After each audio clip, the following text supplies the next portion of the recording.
Fox Sports Net's coverage of Chicago Cubs baseball is brought to you in part by Primeco. With Primeco, you get better local rates, smarter roaming rates, and long distance included. So go ahead and call. It's Primeco. Dodge. In a perfect world, everything would be different. Aflac. Without it, no insurance is complete. Hyundai. Where driving is believing. Subway. The way a sandwich should be. Heineken. It's all about the beer. Heineken. AT&T Cable Services. Your local area Lexus dealer, who invites you to test drive a Lexus today. New York Life, the company you keep. And by Southwest Airlines. Log on for low fares at www.southwest.com, a symbol of e-freedom. Boy, it is a hot, sticky day at Wrigley Field in Chicago. Temperatures soaring to 91 degrees. I believe this is our first day over 90 all summer long. And the wind's blowing briskly out of the southwest or out of the ballpark at 12 miles an hour and a heat index of 97 degrees off the playing surface at Wrigley Field. Even hotter down on the diamond where the Cubs and Cardinals get set to battle in Game 2 of the series. Dave Otto, Chip Carey for our telecast today on Fox Sports Net Chicago. This is another big game for the Cubs. A disappointing start to this homestand, being swept by the Reds. Very nice rebound last night. A 7-3 victory as John Lieber beat Andy Bennis and earned a career-high tying 11th win of the season. Boy, it certainly was, especially bouncing back after losing 3 straight to Cincinnati. And Cincinnati threw some pretty good pitchers at the Cubs that were throwing the ball extremely well. And the Cubs did a good job last night. Gracie getting 2 knocks last night against Andy Bennis. Pretty good pitcher for the St. Louis Cardinals. It doesn't get any easier today against Garrett Stevenson. And the Cubs taking their time coming out of that dugout. Everybody's and taking who their time. can blame them? It is a smoking day at the ballpark. But the Cardinals come in leading the division by a 4.5 game margin over the Cincinnati Reds. The Reds were beaten last night 4-3 by the Milwaukee Brewers. And they'll be in Milwaukee again later on in the evening. In fact, Cincinnati will send Pete Harnisch against John Snyder. That game later on up at County Stadium. So the Cubs take the field finally. Jamie Arnold will toe the slab, and here's the Cardinal lineup he will face today. A virtually identical lineup to the one the Cubs beat last night. Fernando Vina leads it off at second base. J.D. Drew hits second and right. Then a slumping Jim Edmonds hits third in center field. Will Clark is having a great month of July. Fernando Tatis is at third base. Ray Lankford is in left. Edgar Renteria is at shortstop. Mike Matheny behind the plate. And Garrett Stevenson pitches and bats ninth against Jamie Arnold. And Jamie Arnold has got a good fastball. His whole key is must command his off-speed stuff. Jamie Arnold making his first start as a Cub was 2-1 in Iowa with a 4.58 ERA. Now did spend some time in the big leagues with the Dodgers this year. 2 relief appearances and also pitched in Albuquerque where he had a 5 ERA. And I'll tell you what, Chip, a 5 ERA in Albuquerque is not bad. The ball flies, and the Cubs are anxious to see what he has. Pencil him into that rotation. 44th different player to wear a Cub uniform this year. 49 is the high for the Cubs set a couple of years ago. And Don Baylor with a smile on his face. The Cubs gain a game in the standings. And this is your GM defense with Rondell White, Damon Buford, and Sammy Sosa in the outfield. Jeff Houston, Ricky Gutierrez, Eric Young, Mark Grace on the infield, and battery of Reed and Arnold. So we're set to go on a smoking 15th of August. And Fernando Vina will lead things off for St. Louis. Vina went 1 for 5 in the game yesterday for the Redbirds. Singled and scored in the St. Louis first. Again, the Cardinals come in 3rd in batting average, 1st in homers, 3rd in runs scored. But they did not homer against Milwaukee in that Brewers series. They didn't homer yesterday. And if the Cubs hold them down today, that'll be news. Because the wind, as we said, is howling straight out today. A very hot, sticky day and a tough day for Arnold and Garrett Stevenson to pitch. But we'll see what happens. And Arnold into his windup, and we're underway. A quick strike, 0-1. Kerwin Danley is your home plate umpire. Brian Gorman at first, Mike DeMiro at second, Mike Everett is the umpire over at third. Vigna, a .301 batting average with 4 home runs and 26 batted in for St. Louis. He pops that one out of play for a quick strike 2. Vigna, great acquisition by St. Louis. They needed a leadoff man. They needed a quality second baseman. They got both in Vigna, who has committed only 2 errors this year and has an on-base percentage of .387.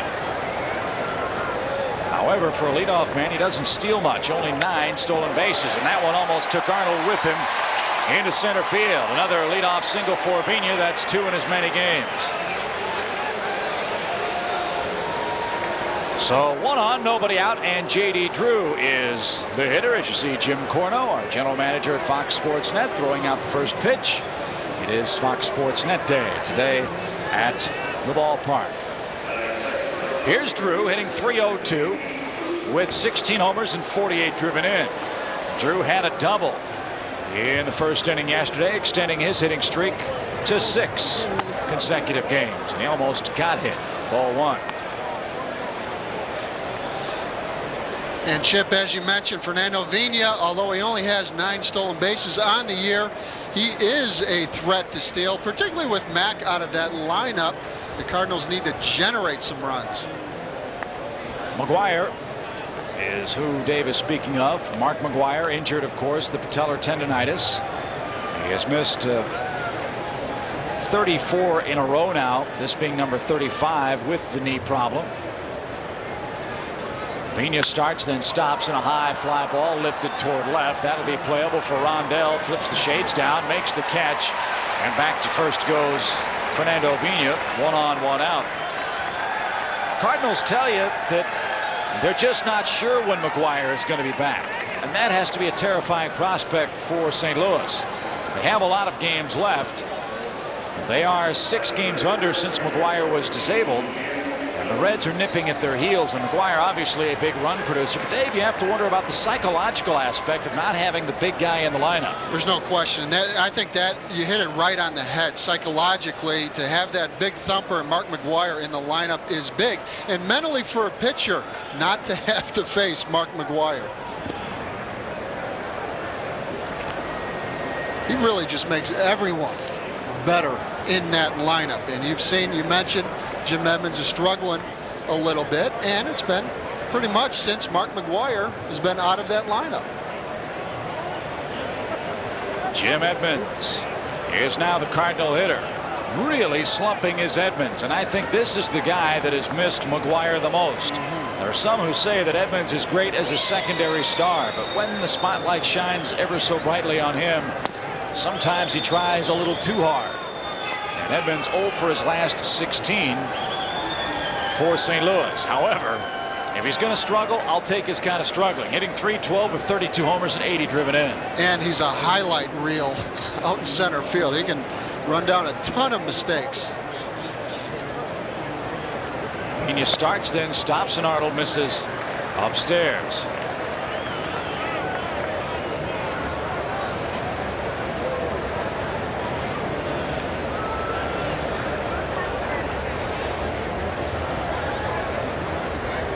Early on, Arnold just missing a little bit, getting underneath the ball a little bit. Needs to get the ball back down. Yeah, keeping the ball down would be a real good idea today, because you don't have to hit the ball very hard to drive it out.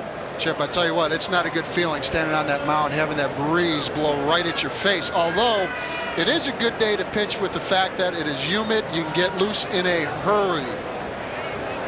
2-0. Line toward left. White playing deep. Comes charging in. Dives. Can't make the play.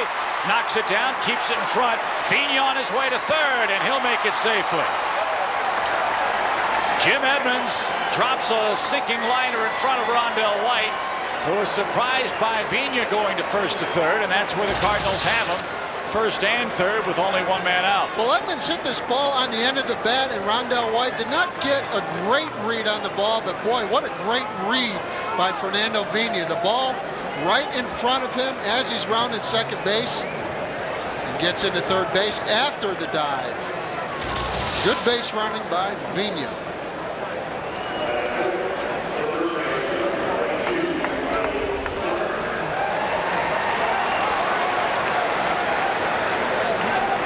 So 2 on, 1 out. And here is Will Clark. You talk about a great acquisition by St. Louis. They needed a first baseman, and Clark has turned out to be the reincarnation of Babe Ruth. He's hitting .471 on this Cardinal road trip. He's hitting .409 with 4 home runs and 12 driven in. Clark has done that in 44 at bats for St. Louis.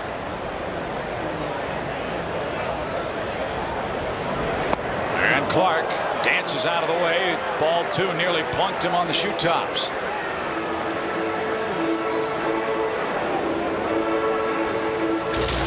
Early on, Jimmy Arnold struggled a little bit with his control. There he flies open with his front shoulder and almost spikes the ball down and in to Will Clark. But that's not bad. I like to have a hitter move his feet like that. Then he went fishing high and away. Swung at ball 3. 2 balls and a strike.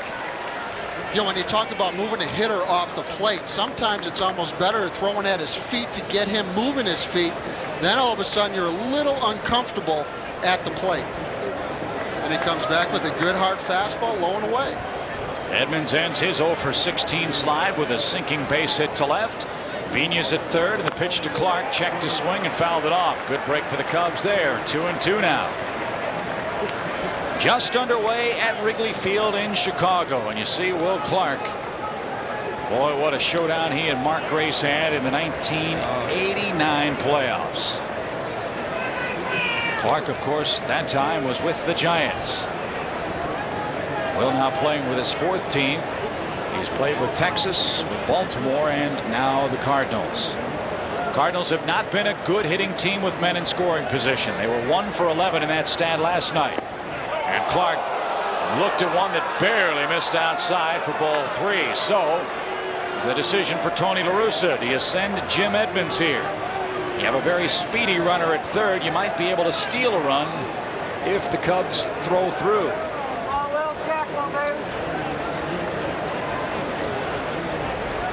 3-2. Edmonds the lead. He is going, and the pitch misses inside, ball 4. So the bases are loaded now, and there's only 1 out. And here's a man that loves to hit at Wrigley Field, third baseman Fernando Tatis.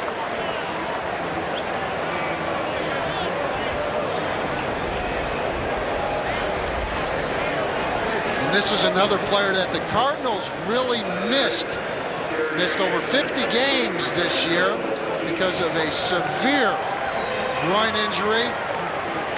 Cardinals are happy to have him back because he's taken a little bit of the load off of the Cardinals without Mark McGwire in the lineup. Well, as Dennis Miller would say, is there any groin injury that's not serious? He does have a point. Here's Tatis, a .375 lifetime hitter at Wrigley Field. And he comes up with the bases loaded and the wind howling out. Cubs would love a double play. Tatis has hit into 7 of them. And early on, Jamie Arnold has not shown his breaking ball. Boy, in this situation, you've got to come with it. There it was, strike 1. Hope big Cub fan Dan Bell is watching the game on satellite today. Dan pulling for a big second half comeback by the Cubs. And we hope he's doing well up in Met territory in New York City. The pitch is in for strike 2 called. 0-2.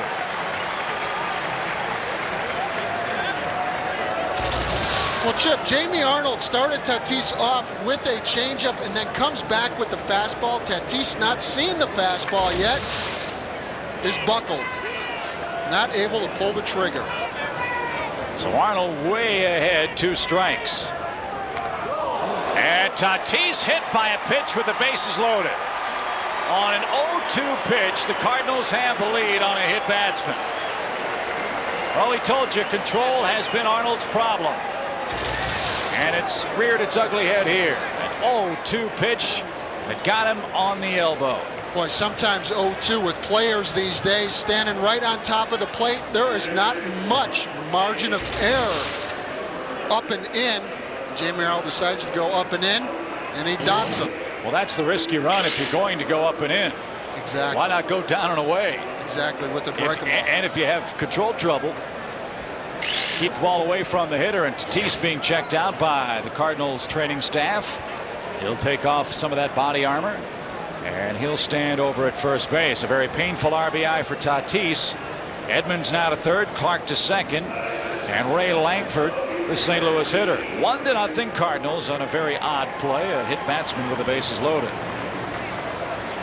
And it seems that this year the Cubs have been awfully guilty of 0-2, 1-2 mistakes. Pitchers counts that have not worked out that way. Chip, sometimes that 0-2 count is a difficult one because, as we talked about, up and in is tough, especially with guys right on top of the plate. You're going to dot them most of the time, and these guys stand on top with their armor, and they dare you to go in there. So here's Ray Langford. Langford 0 for 4 last night.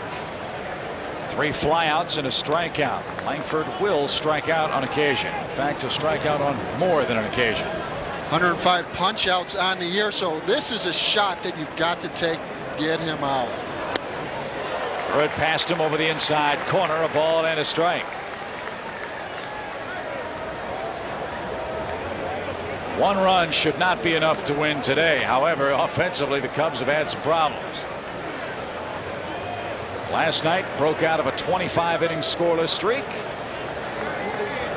And hopefully Arnold can get out of this first inning with only 1 run crossing. John Lieber got out of a big jam in the first. Cubs had him second and third with nobody out. He allowed only 1 run. And that was a big turning point in the ball game. He kept the Cardinals at bay for the most part until the offense got to work in the 4th inning, and Arnold misses again, ball 3.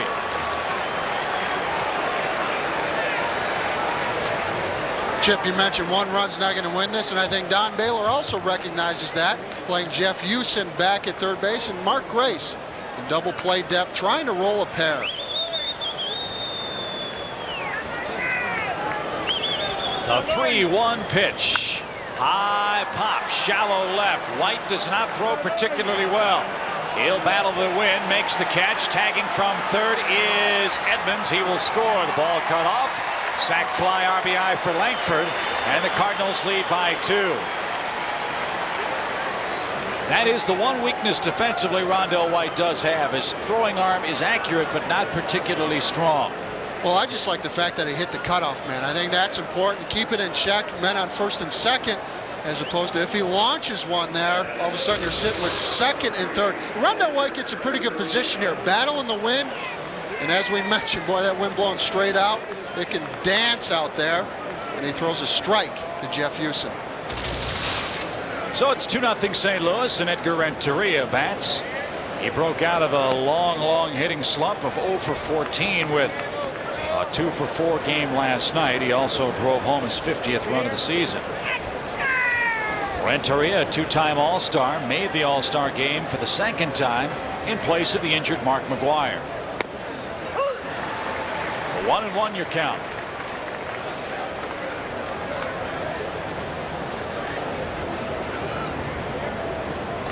And you talk about Vina solidifying the infield. 2 years ago when the Cardinals acquired Renteria, that really shored up the shortstop position.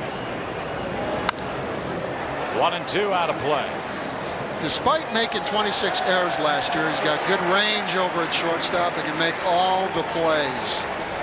And what an advantage to have someone like this also swing the bat.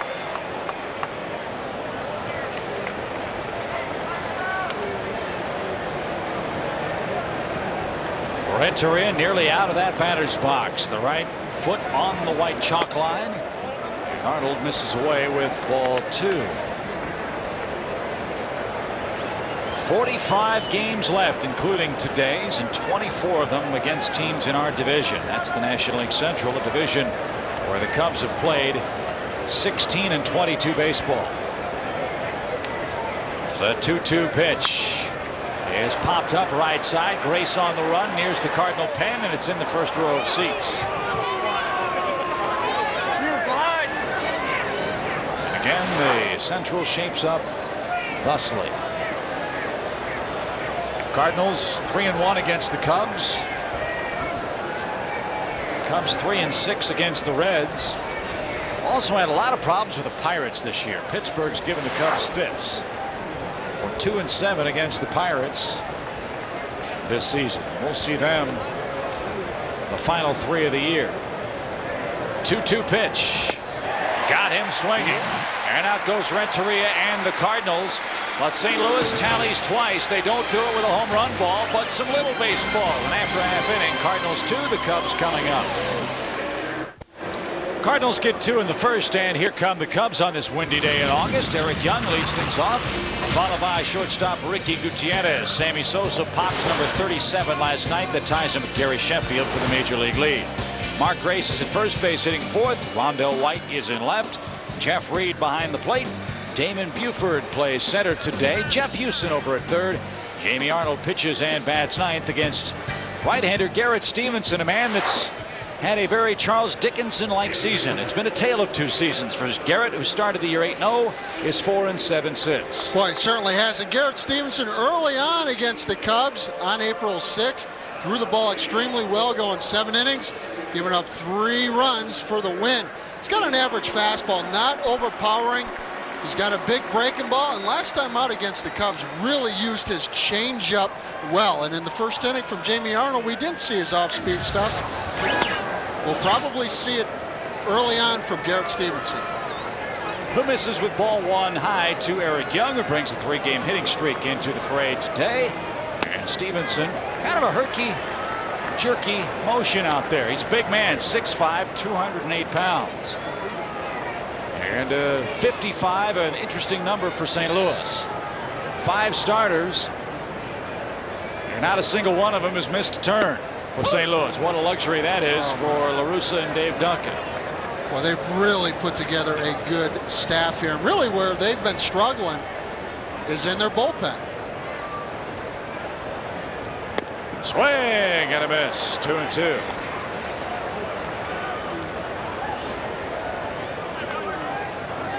And EY early on taking a big hack with that wind blowing out. You look at Garrett Stevenson's numbers, 149 2/3 innings pitched. Popped up back toward us. And the count 2-2. And in this day and age, 149 innings pitched and 151 hits, that's not bad. Well, Stevenson's been the recipient of the 2nd highest run support total for the Cardinals this year. Gets about 6 runs a game.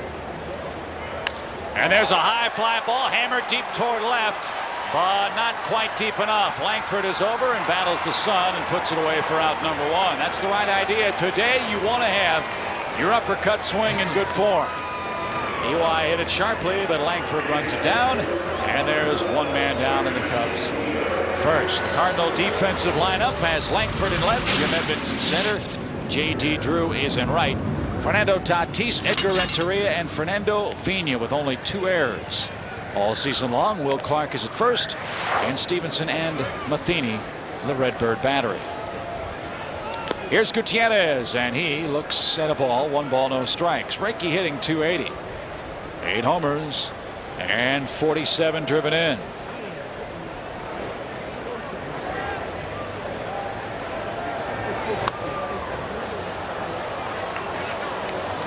You know, Chip, you mentioned, hey, this is a good day to bring the home run stroke, but sometimes you can get in trouble doing that, particularly against a guy like Garrett Stevenson, who does change speeds. Hot shot to Renteria. Grass slows it down. Edgar makes a clean pickup. And it's 2 up, 2 down, and here is Sosa. And we saw that right there with Ricky Gutierrez. Garrett Stevenson throwing the changeup and getting Ricky out front on it, just enough to get him to roll his hands over and ground out to short.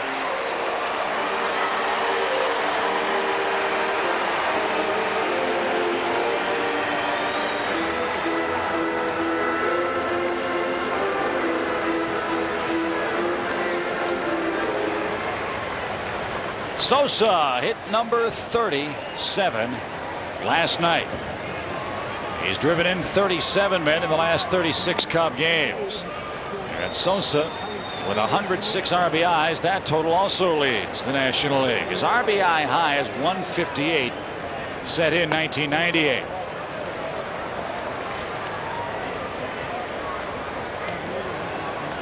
And again, with 44 games left after today, Sosa's got a chance to get to 150. He's been averaging, as I just said, an RBI a game, and that would be remarkable production the final 7 weeks of the year.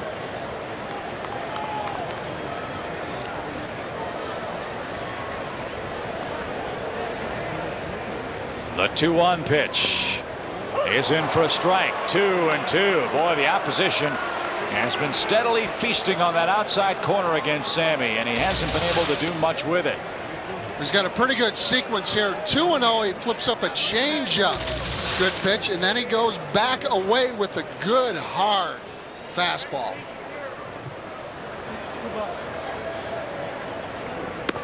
Matheny dances outside. It's full 3-2. Boy, I tell you what, Chip, I don't know if I'd want to go in on Sosa. No doubt. You know, away, and really, pitchers do show him in every once in a while, but primarily you get against him away. High pop and out of play. So Sosa gets another swing.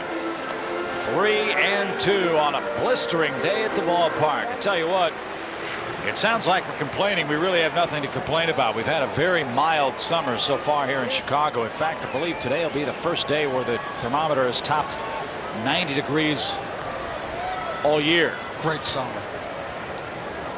3-2 belted. There's your league leader. No doubt about it. Down Kenmore, and the Cubs on the board.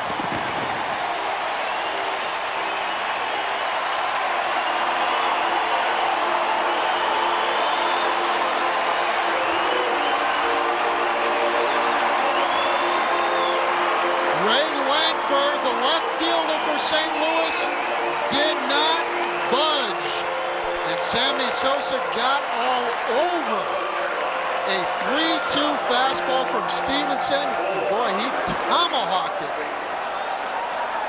There was no doubt about that one. So Justice Willow Springs Little League gets $100 from R.C. Cola, and a base hit by Mark Grace into center field. He's 5 hits away from tying Ron Santo for number 5 on the all-time Cub list. And the tying run is on for the Cubs. And our Napa home run replay, no doubt, right down Broadway, and he crushed it. 38 home runs for Sosa. And 107 driven in. And there's the coach, Ron Santo. 2-1 Cardinal game now, and White coming off a 3-for-3 game last night digs in for the first time today.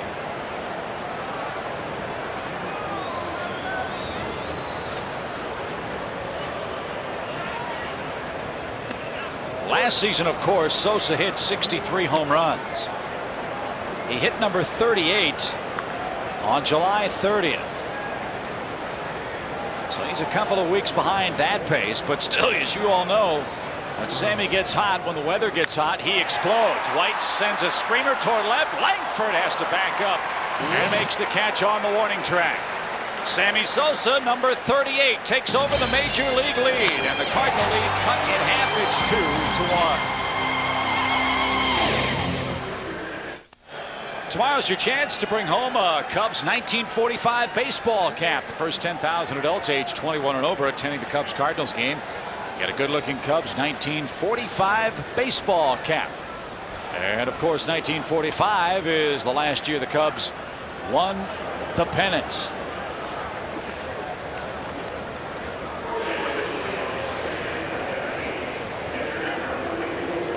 Jamie Arnold has only thrown one breaking ball up to this point, and that was to Renteria to end the first inning. Boy, it's good to establish the fastball, but at the same time, you've got to be able to throw your curveball or slider for strikes. And Matheny takes a strike. I would imagine that as tough a day as it's going to be with the wind blowing out for the pitchers, Kerwin Danley, as hot as it is down there, is going to be as helpful as he can to move this game along. So far, his strike zone has been pretty generous, both down and inside and out. And that's not a knock at the umpire. I think everybody would be in favor of a much more liberal strike zone than we've seen in years past. 1-1 to Matheny. That's cued to right field, fair down the line. Matheny, a catcher, rounds first. Sosa comes up cleanly and holds him there. Second straight inning, the Cardinals have had their leadoff man aboard, and now Garrett Stevenson will hit. And we use that term somewhat loosely. He's 1 for 42, but has 10 sacrifices on the year. And he will most likely square around 3 times. 1 for 42. And he lays it down. Pretty hard, though. Grace going to second. Out there. Throw to first. Not in time. Great takeout slide by Matheny at second. He absolutely buried Ricky Gutierrez. Good, clean baseball play. And Ricky couldn't get enough on the throw to nab the pitcher at first, but the Cubs do get the leading base runner. Well, there has been 2 great defensive plays. Sosa bouncing on Matheny's hit to keep him at first base, and Gracie bouncing around at first base, anticipating the bunt. And boy, Ricky Gutierrez got buried at second base. Great base running by Matheny. I think the Cardinals said to Matheny, when you go down to second, flip him up there, because that's what he did, right? Get him airborne. Oh man. So 1 on, 1 out. Not a bad idea to make the pitcher run the bases either on this hot day. And Vigna gets under it, pops it up right side. Eric Young drifts back, and Stevenson back to first, and that's out number 2.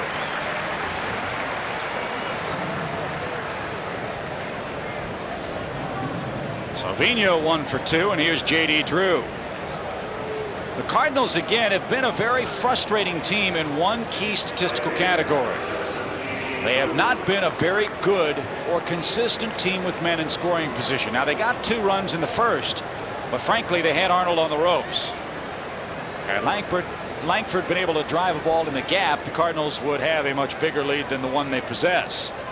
And a lot of that, of course, you can factor as the Mark McGwire factor. He's not here. He's not here to drive in runs. He's hurt. Well, without McGwire in the lineup, a lot of times some of these hitters will get pitched around. And with Mack in the line, that's what I'm talking about. It makes Mark McGwire makes this whole ball club better, particularly swinging the bat. 1-0 to Drew. Took a little off and got it over for a strike.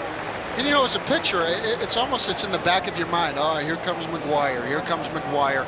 And you make a mistake to someone ahead of him. But you look at this Cardinal lineup, even without McGwire, it's still a very fearsome batting order. You've got Vigna, Drew, Edmonds, Clark. First 4 men left-handed, then Tatis, then Langford, right, left, Renteria, right, Matheny the catcher, then the pitcher spot. Oh, there's no question these guys can mash, and J.D. Drew is a great down and in hitter. We saw that last night.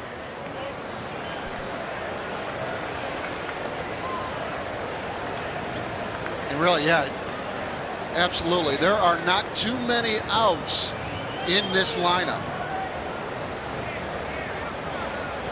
Well, the Cubs are hoping there are 27 of them with only 2 runs in, though. 3 balls and a strike. Lined out of play. Full count. 3-2.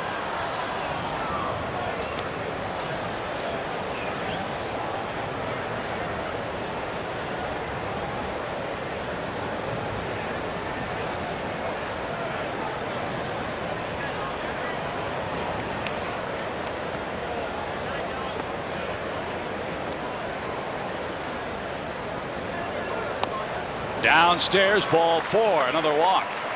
Second in as many innings. This one comes with 2 outs, and here's Jim Edmonds. Never want to wake a sleeping baby is our motto in the Carey household. And Edmonds may have awakened. He ended an 0 for 16 slump with a base hit in the first inning.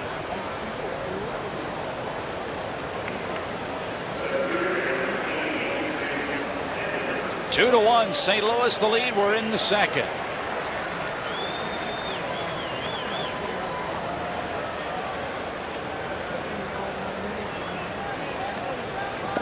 And you mentioned that, Chip. When you're struggling a little bit with the strike zone, as Jamie Arnold is, hitters sniff that out and they start sitting on that fastball. All these Cardinal hitters going into the dugout. Another hit batsman. That's 2 of them. And the base is loaded again.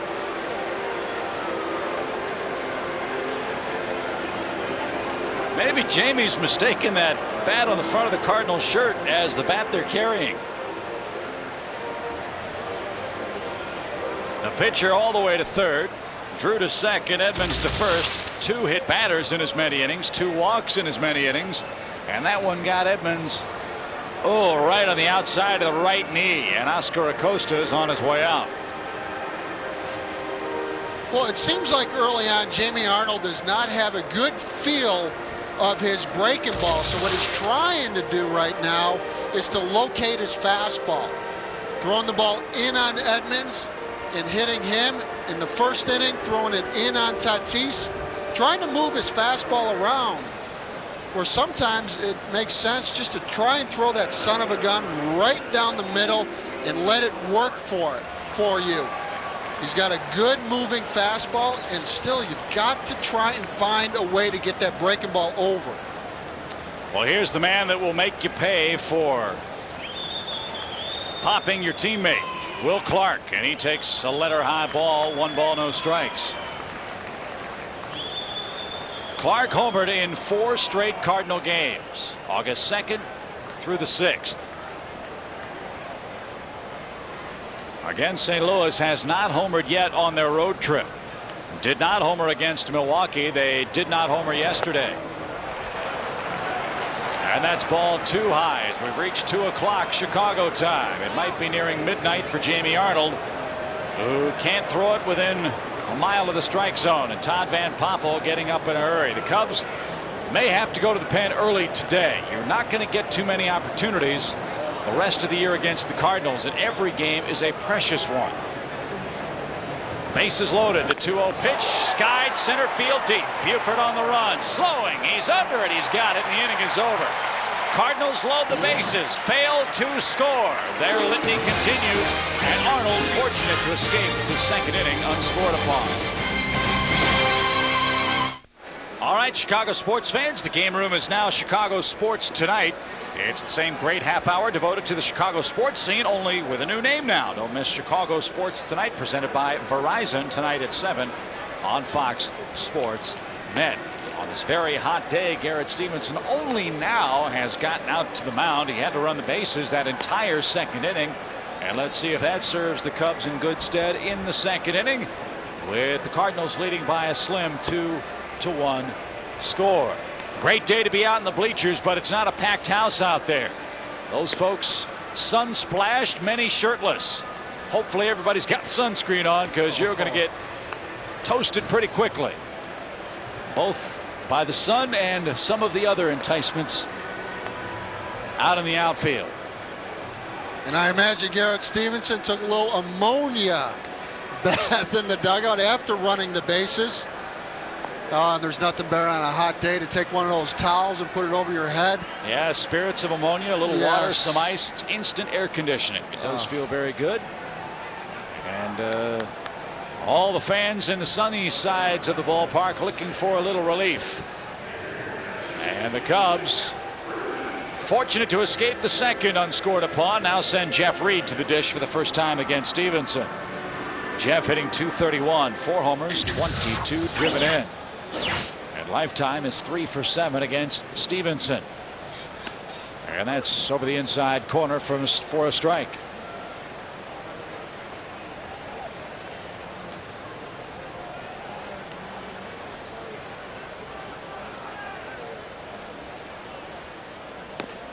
Way upstairs, ball one. And that's a pitch sometimes that's difficult to control on a hot day. You get a lot of sweat on your hand. And Stevenson, his first breaking ball of the day, looked like it slipped out of his hand. Popped up left side.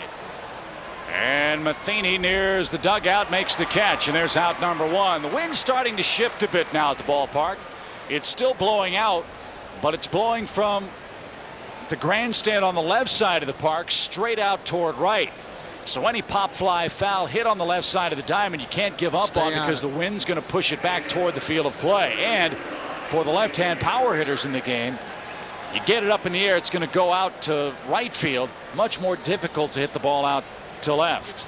No question. I thought Will Clark's drive in the last inning, I'm sorry, in the top of the second with the bases loaded, I thought the wind hurt that a little bit.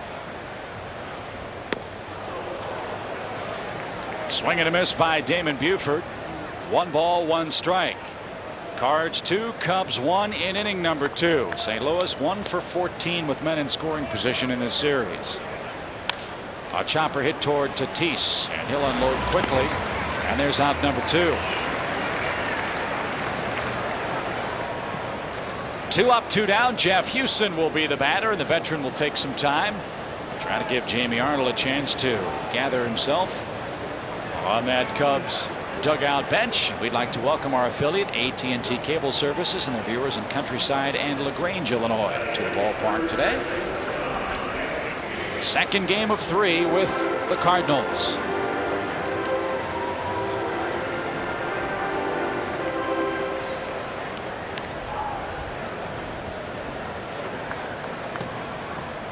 Jeff Houston 8 for his last 18. That's a .444 batting average, and Don Baylor has said, I'm looking for anybody who can give me anything offensively at third base. Willie Green in a 1 for 20 slump. Chad Myers, not a third baseman by trade. Jose Nieves didn't get it done. The Cubs getting some good news, and Shane Andrews continues to rehab down at Iowa, and Shane might be here by the end of next week. 1 ball, 2 strikes to Houston. And Jeff doing a good job defensively over at third base, including a big knock, big double in last night's ball game, driving in 2 runs. So he's certainly holding his own, swinging the bat, and he's throwing some leather over at third base. I think one of the big things with Jeff over at third base is he's got some range. 1-2, rolled foul past first.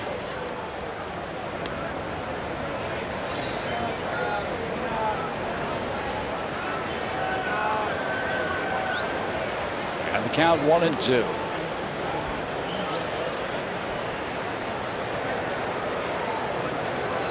And I think with Jeff Houston getting some consistent at bats, that's why he's swinging the bat.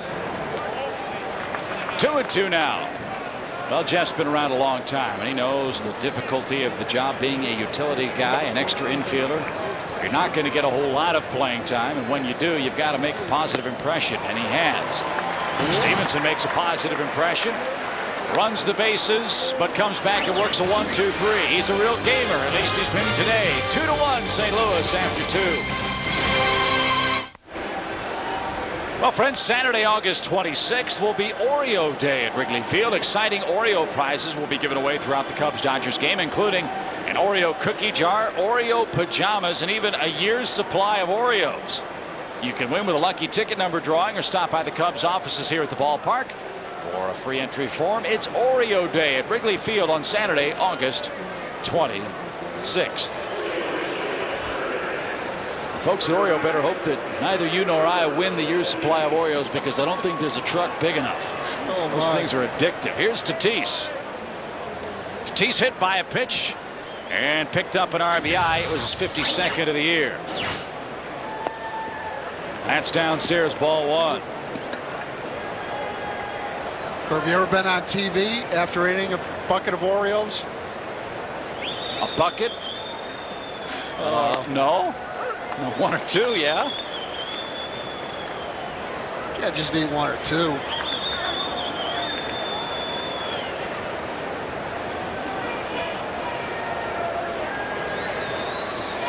That's in the dirt. Reed takes a little punishment. 2 balls and a strike.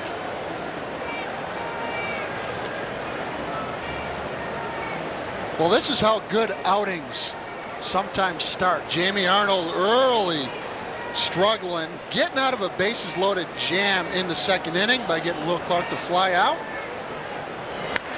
Rocket shot hit to left. White plays it on a hop. Tatis has his first base hit. 3rd straight inning the Cardinals have had the leadoff man on. Well, what qualifies as a bucket full of Oreos? About 100. Oh, they're good.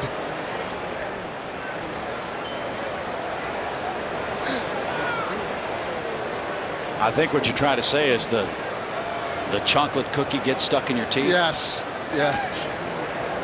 It's not pretty. Here's Langford. Langford a sacrifice fly and the 2nd Cardinal RBI. We're only in the 3rd. We're zipping right along. Played 2 innings of baseball in an hour on a hot day, and that's in for a strike to Langford. And Jamie Arnold, after hanging a breaking ball to Tatis to lead off the inning, going back to his fastball.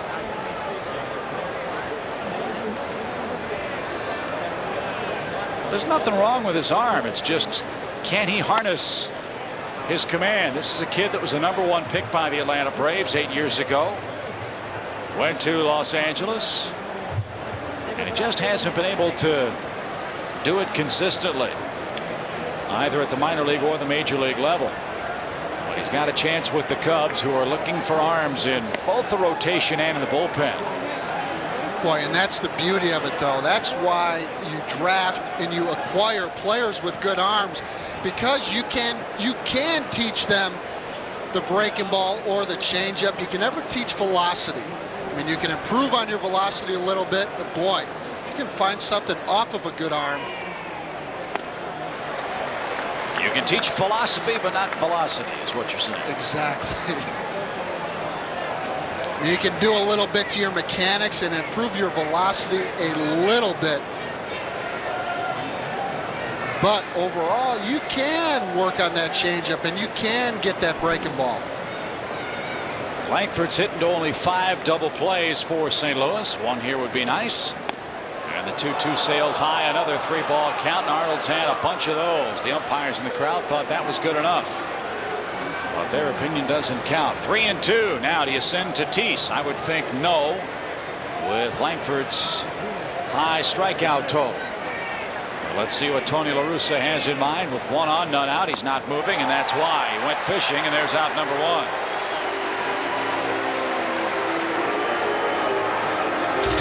Well, that was a good pitch. After backdooring him with the breaking ball for a ball, goes back to the changeup, and that's going to be a big pitch for him against left-handed hitters. So Edgar Renteria is the hitter. He struck out his first time up. Now Renteria is your perfect ideal man for 2. He is hitting to 15 of the Cardinals' 80 double plays this season. Outside corner for a strike.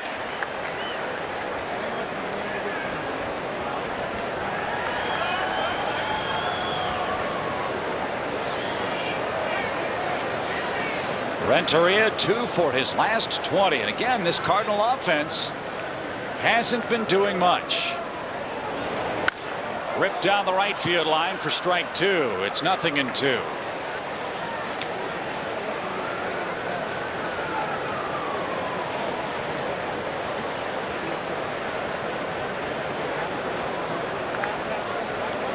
And I think you hit it on the head, Chip. They just have not been able to get the big knocks, and we've seen that early on in this ball game.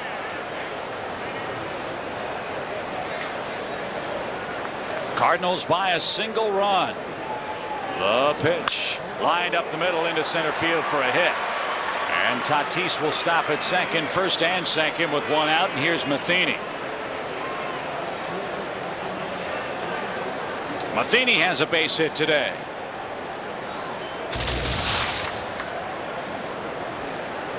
And Renteria gets a high fastball, and that does not have the same sinking action as he gets when the ball is down in the zone, and Renteria stomped on it. Boy, it's amazing when you sit behind the screen and watch pitchers and see when the ball is up versus when the ball is down. You see the ball so much better when it's upstairs.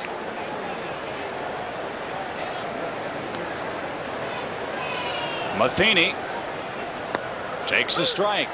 Jamie's been able to get ahead sometimes, Dave. I mean, he's been behind most of the hitters today. Let's be honest about that. But when he's gotten ahead, he hasn't quite been able to finish off the hitter. Exactly. And the Cardinal hitters, you go back into that dugout after an at-bat, players are asking, hey, what has he got? What has he got? Well, he hasn't thrown his breaking ball. There it was, and it's lined softly over short into center field for a hit. Tatis will round third. He will score. Renteria on his way to third, and Matheny drives home the third St. Louis run. And they now lead by 2 again, 3-1.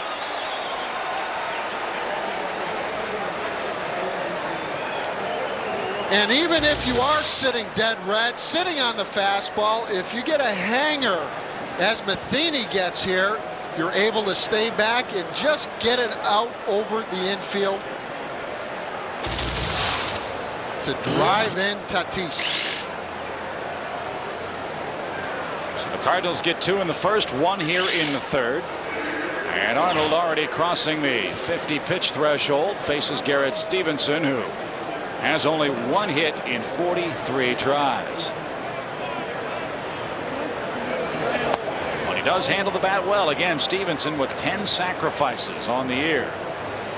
Well, if he's 1 for 42, he's swinging a wet Sporting News instead of a bat up there. It must have been an accident, the one he hit.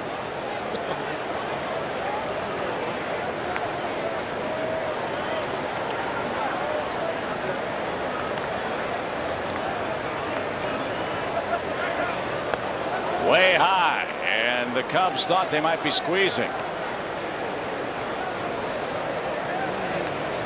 But on a day like today, I'd be surprised if the Cardinals played for only 1 more run, because a 3-1 score under these conditions is not all that great.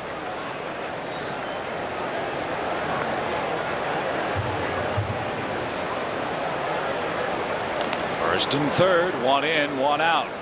Cub pen getting busy again. It's Van Poppel, the 2-0 pitch. He's bunting. It's the safety. Grace looks the runner back to third. The flip to first is in time.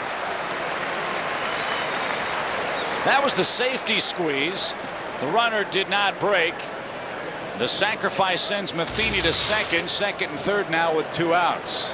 And the only way Renteria would have scored on that play if Stevenson would have bunted it down the third base line to make Jeff Houston field it.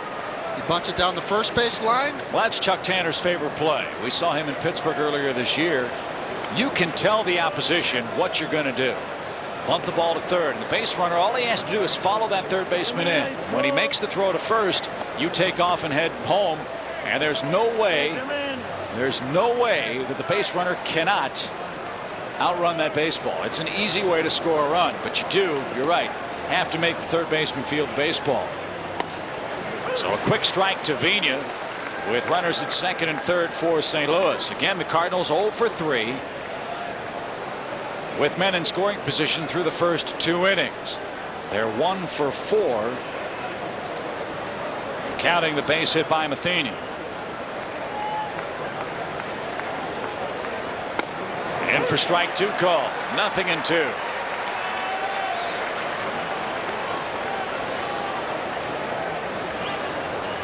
Well, Jamie Arnold did a good job against Vigna in the second inning, getting in on him, and he rushes an 0-1 fastball inside. No balls, 2 strikes. Struck him out inside corner. Vigna thought it was up. He thought it was in. Hot day, tempers might be short. Vigna punched out, and the Cardinals settled for 1. After 2.5, St. Louis 3, Cubs 1. Hot day in Chicago, and the temper of Fernando Vigna gets the best of him. He's been thrown out of the game. Tony La Russa now arguing with Kerwin Danley, who will, of course, file a report at the end of this ball game. And here's a look at the ejection of Vina as he was called out on strikes with runners at second and third in the St. Louis third. You see Jose Oquendo, he did his job as the coach. He got between the player and the umpire. He tried to keep Vina away. And Vina just kept coming back for more and more and more. And Danley said, I don't want to hear it. You're out of here, son. Vina ejected. La Russa still out arguing. And now the Cardinals will bring on a new second baseman, and I believe it's Placido Polanco, who will come on now in the bottom half of the third inning. That's a very big loss for St. Louis. Vina is their table setter. Well, at least Tony La Russa and Kerwin Danley, the home plate umpire, had the good sense to move the argument a little off of home plate, because Garrett Stevenson was warming up, and I've been in that situation where I've warmed up and Jim Leland was arguing with the home plate umpire, and I hit Leland right in the back while he was arguing with the home plate umpire. I'll bet that made him happy. Placido Polanco into play second. Vina ejected, and Willie Green will pinch hit for Arnold, who went 3 innings for the Cubs. So everybody getting a little testy today.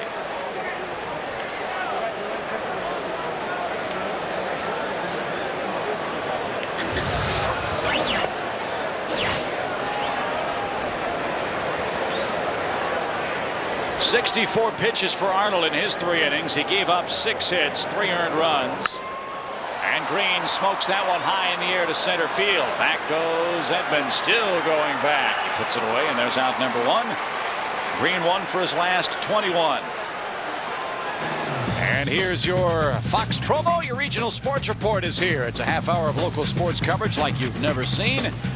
Get all the latest news, highlights, and analysis on the Chicago sports scene. It's the regional sports report tonight and every night at 11 on Fox Sports Net.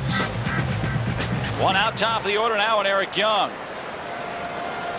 5 straight have been retired by Stevenson, and Young takes a ball high, 1-0. EY flied out to left, his first time up. Arnold also walked 2. Struck out 3 and hit 2 batters. And Todd Van Poppel will be the new Cub pitcher as we head to the 4th. And really, you can afford that if you are Don Baylor, because the bullpen is pretty well rested when you look at it. Lieber going 6 last night, Quevedo going 7 on Sunday, and Daniel Garibay flipping up 7 innings on Saturday. So if your starter does not have it, EY pops that one straight up the elevator shaft. Will Clark in front of Polanco. 2 up, 2 down.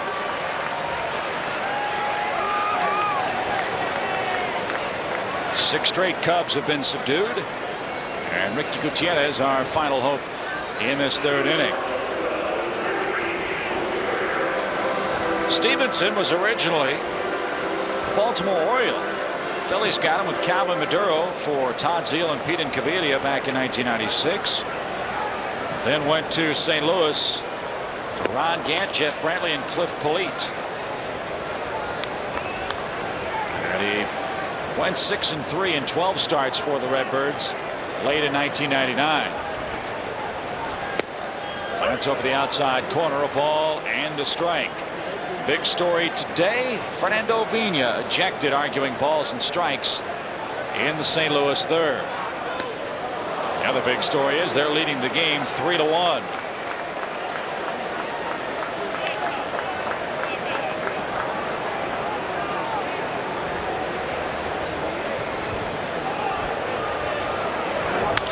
Lined into center field for a base hit. Tying run comes to the plate potentially, and it's Sammy Sosa who unloaded earlier.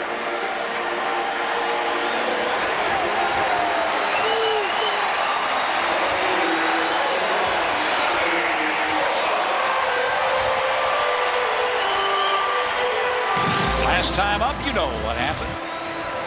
a 3-2 fastball out over the plate, and Sammy hit a bomb.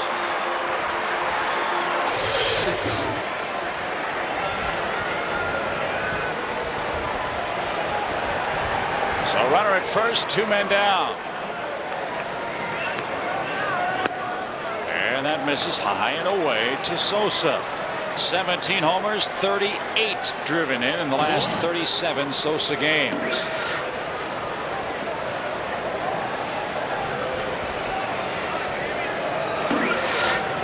One ball, no strikes.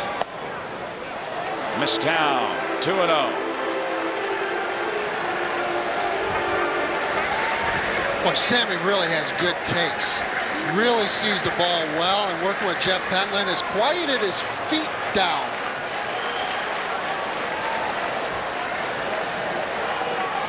The 2-0. And he doesn't want to come inside, does he? No.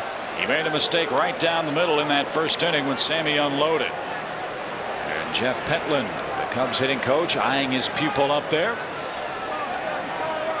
With Gutierrez at first and 2 outs.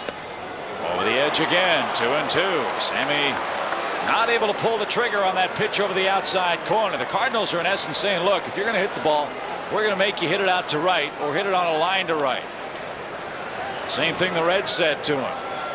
Well, this is why I love this pitch right here, because Stevenson has painted 2 fastballs away. Sammy might cheat if Stevenson goes away again.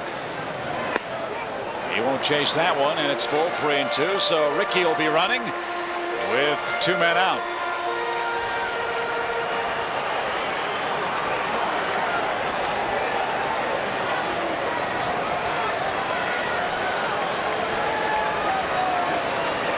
Three balls, 2 strikes.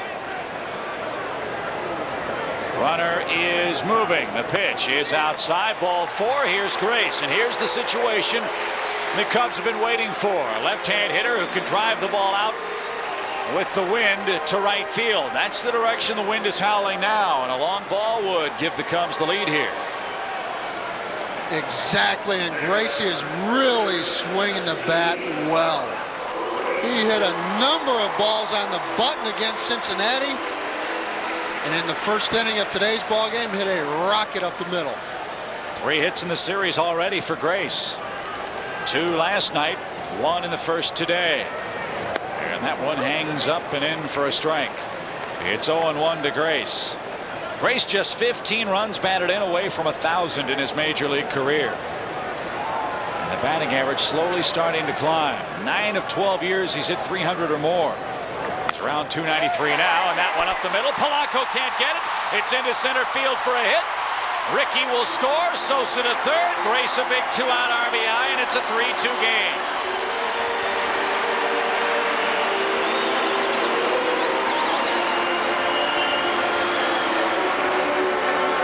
And how big is the argument with Fernando Vina? Vino gets tossed out of the game, and Polanco in at second base. Maybe Vina gets this ball. So Gracie gets jammed just a little bit on a breaking ball, and Sosa does a good job of rounding second base to get in to third base easily. Rondell White hit a rocket to left that Langford caught, so he is 0 for 1. A base hit ties the game with Sosa at third, Grace at first, and we're in the Cub 3rd inning. The stretch and the pitch. Fouled back. It's 1-1.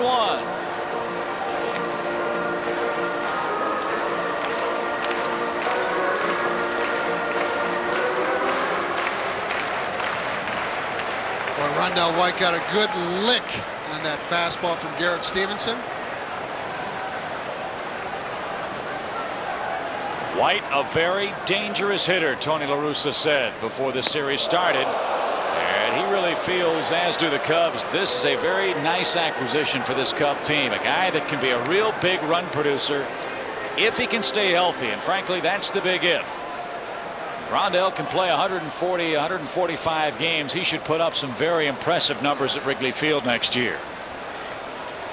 2-1 pitch, pop back toward us, and out of play. It's 2-2. He really is an unbelievable athlete, and he has worked with Jeff Pentland a little bit. Not so much changing his swing, but trying to get a little more lift in the swing. Certainly playing at Wrigley Field, that's what you'd like to get out of a Rondell White. Rondell White playing a number of years on the turf in Montreal, where it's a little different ball game. Dave Duncan out for a quick chat. And now the count even at 2-2. 3-2 Cardinals now. And Duncan going out because Stevenson has left the ball upstairs the last couple pitches, which is dangerous against a guy like Rondell White. 2-2. Here it comes. Low, ball 3. Jeff Reed, another left-handed bat, waits to hit next. So Grace will be moving. Again, there are 2 outs. The Cubs, with a walk sandwiched in between 2 2-out singles, are within a run. The stretch. There goes Grace in the pitch. Line.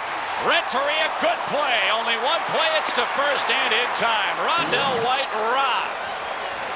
And the Cardinals maintain their 1-run lead. That ball hit like a rocket. And Rondell has nothing to show for it, but it's a 1-run game heading to the 4th. Time to take a look at our Aflac trivia question as we head to the St. Louis 4th inning. Which team played the most consecutive games without hitting a home run?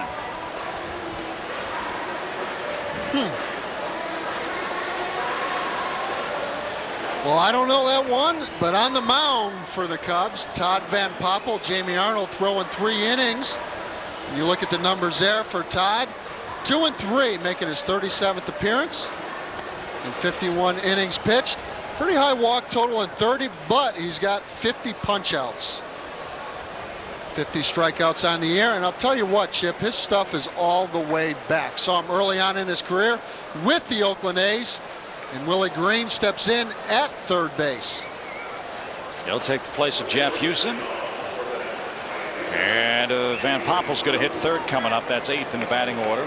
It'll be his own relief pitcher, so to speak. Cubs won't pinch hit for him. You don't want to run through the bullpen very early in the game. Jamie Arnold went 3 innings in his Cub debut. And now we'll see how Van Poppel fares against Drew Edmonds and Will Clark. And a ball misses inside to J.D. Drew. J.D. Drew with 16 home runs, all of them against right-handed pitching this year. And that's the tough adjustment, I would imagine, Dave, for a young left-hand hitter, is getting consistent at bats against lefties and then hitting the ballpark out against pitchers you don't see too frequently. Exactly. Up and in. Rough start for Van Poppel so far. Ball 3, 3-0. And J.D. Drew really got humbled last year, playing in 104 games, only hitting .242. I mean, this guy's going to be some kind of hitter, and he's showing it this year. Really swings the bat short and quick.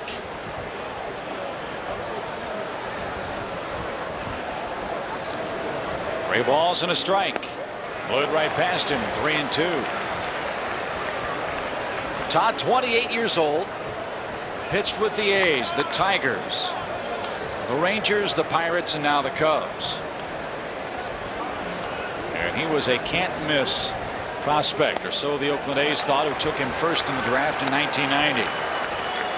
But it hasn't worked out for Van Poppel until he got to Chicago. The Cardinals have a leadoff man on for the 4th consecutive inning in this game. Well, part of the reason why Don Baylor took Jamie Arnold out of this ball game, because of the walks and the hit batsmen. You certainly, when you bring in a reliever, you do not want to start the inning off with a walk. You want to change the rhythm of the game and go back to attacking hitters. Edmonds has singled, scored, and been hit by a pitch. And the Cardinals have had their opportunities. They've stranded 7 men through 3, and they're 1 for 5 with men in scoring position today. That coming off a 1 for 11 performance in that statistic last night. That's why it's still a 1-run game. But Edmonds Only the third Cardinal in the glorious history of that franchise to hit 30 or more home runs in his first season in that St. Louis uniform. Ron Gant did it in 1986. Dick Allen did it 30 years ago in 1970.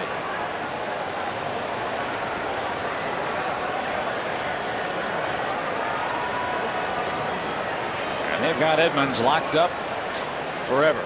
He fell in love with St. Louis. A great baseball town, a town that lives and dies with these Redbirds. Inside, ball one. 1 ball, 1 strike. You know, as an ex-player, if I had to pick 2 places I'd like to play, one would be here in this town of Chicago, and number 2, St. Louis. What a great baseball town. 1-1, runner moves. The pitch outside. The throw is not in time. Drew had all the best of it there. An off-speed pitch. He got a great jump, and he steals his 9th base of the year. That keeps the Cardinals out of the double play possibility. He really did. J.D. Drew stole that base on Todd Van Poppel. Todd slow to the plate here. Drew gets a monster jump, and even though Reeder throws a strike to second, Drew is in easily for his 9th stolen base. So an RBI chance for Edmonds. A count 2-1 to the Cardinals center fielder. It's got to be a shock for him too, playing all those years out in Anaheim, where you're dealing with all those Dodger fans in Southern California. Now you go to St. Louis, where he probably hasn't been able to pick up a dinner check all year long. Nope. In that town.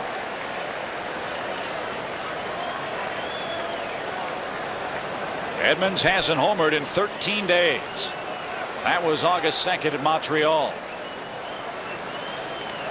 The last hit he had, however, before today was a game-winning hit.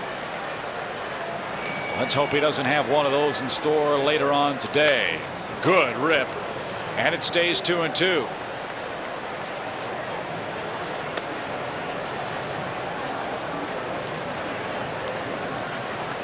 Edmonds looking to get on top of a high fastball from Van Poppel. Probably a good spot to try and throw that breaking ball, even though Edmonds is looking for something to pull. High fly ball launched toward left. White on the run. He's back there. He's got it. Slams into the ivy. What a play, Rondell White.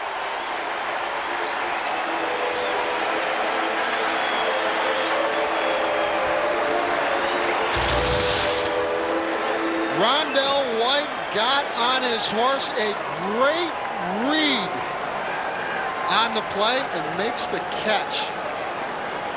And that was after Jim Edmonds in the first inning. Rondell White did get as good a read. Edmonds hit the ball off the end of the bat, full swing. Rondell White had to come in. That time he goes back and makes an unbelievable catch. So Edmonds retired. Here's Clark.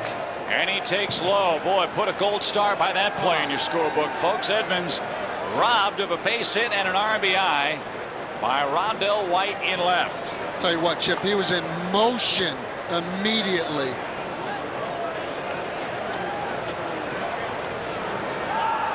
Daylight. And just back safely is J.D. Drew at second.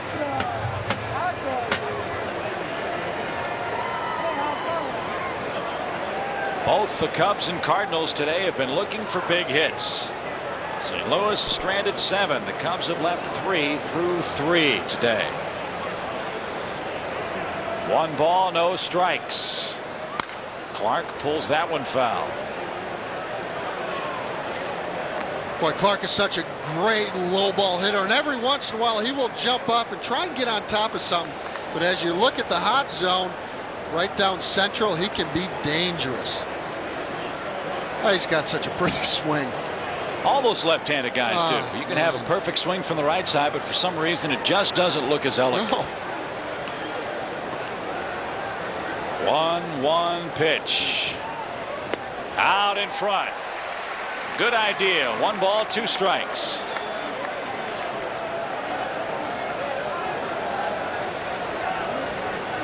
Todd Van Poppel pulling the string on Will Clark. especially after Will Clark got ahead on that fastball. Here comes the 1-2. Breaking ball, see you later.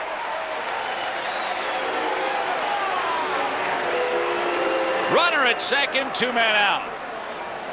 Well, that is such a good pitch to a left-handed hitter. The breaking ball, back door. Instead of going down and in, you work it away, and Will Clark cannot pull the trigger.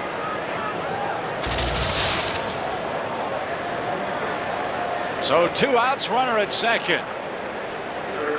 And Dave, we have some tragic news to report up in the booth. Oh, no. The lovely and talented Kathy Kerr had been on a no sugar diet for about 3 weeks. She was trying to sneak an ice cream bar past us. I mean, she scarfed that thing down. Didn't have a chance. I mean, it was unbelievable. Surprised she still has 10 fingers left. Such table manners. I can't believe it. 1 ball, no strikes to Tatis. Inside corner. It's 1-1.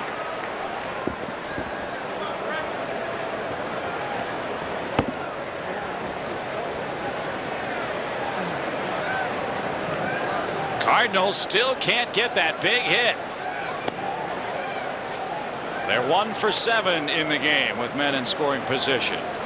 And you have to wonder when they're going to start to really feel the heat. I mean, they've got a lead in this division, but only because the Cubs have not played particularly well of late, and only because the Reds have just started to turn it up now have they been able to maintain their 4.5 game advantage.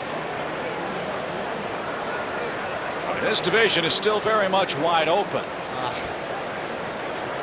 And the final 3 games of the year for St. Louis against Cincinnati at Busch Stadium. 2-2 to Tatis. Ground ball, third base. Green knocks it down, picks it up, long toss across in time, and the inning is over. Drew got a leadoff walk, moved to second on a stolen base, but the Cardinals 1 for 8 with a man in scoring position today, lead by only 1. I'll look again at our Aflac trivia question. Which team played the most consecutive games without hitting a home run? I'm assuming that's this year. It's an all-time question. So the answer is White Sox, the hitless wonders, I believe. 95 games without a home run in 1907.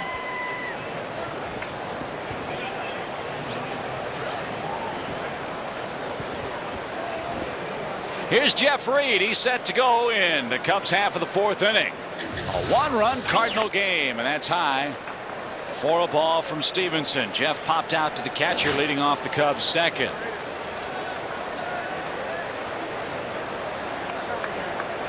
The Cubs with 4 hits, the Cardinals with 6. And a smash hit toward Polanco at second. He'll play patty cake and make the play. 1 man down.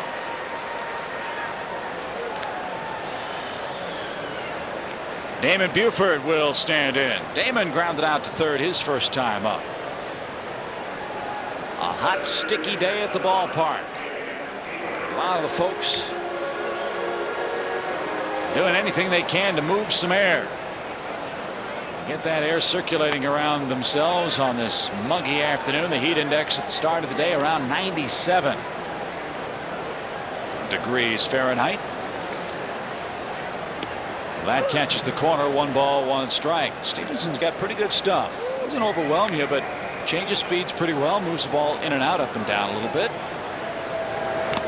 Well, I think up and down, you hit it right on the head, because Stevenson threw a breaking ball to Damon Buford and then changed levels with that last pitch to Damon Buford upstairs. Now, Damon Buford in the 2nd inning tomahawked a high fastball. Be interesting to see if Stevenson goes back upstairs to test him upstairs. 2-2. Way upstairs, ball 3. 3 balls, 2 strikes. Cubs beat Andy Bennis last night, who was quoted after the game as saying he's not out there with his full arsenal. He's not looking at it as an excuse, but it's something I have to deal with, he said. He's got a bad knee. And Buford is 0 for 2. He strikes out. 2 of those for Stevenson today. Again, the Cardinals have not had anyone but Henkin, Bennis, Stevenson, Kyle, and Ankiel start a game for them. Those 5 men have all not missed a turn. That's just like the old Atlanta Braves used to do before John Smoltz went down. Glavine, Maddox, Smoltz, Avery. Boom, off they'd go. 1 strike to Todd Van Poppel, who hits with the bases clear and 2 out. Todd 0 for 3. Usually he comes in and doesn't hit, but he's on to work several innings today, we hope. And that's lined out of play. Rough night last night for Kevin Brown of the Dodgers, a man who makes more than the entire payroll of the Florida Marlins. 5 runs, 7 hits in an inning and a third, as his former team pounded him. Van Poppel takes strike 3, and the Cubs are out in order in the 4th. We go to the 5th. St. Louis on this muggy day still leads by a run.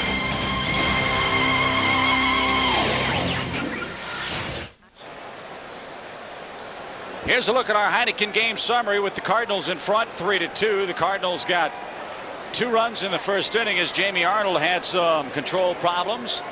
Mike Matheny also an RBI single. And Garrett Stevenson in these oppressive conditions pitching very well for St. Louis. Now both teams have left the field for the moment. And of concern is home plate umpire Kerwin Danley, Cub trainer Dave Tumbas, and Cubs team physician Steven Adams taking a look at Danley. As you see, his face very, very flushed. It's been a very long ball game. We've played about an hour and 40 minutes or so, and we've only completed 4 innings. And they'll get him underneath the stands in the air conditioning of the umpires room. And we're going to have a delay of some time here.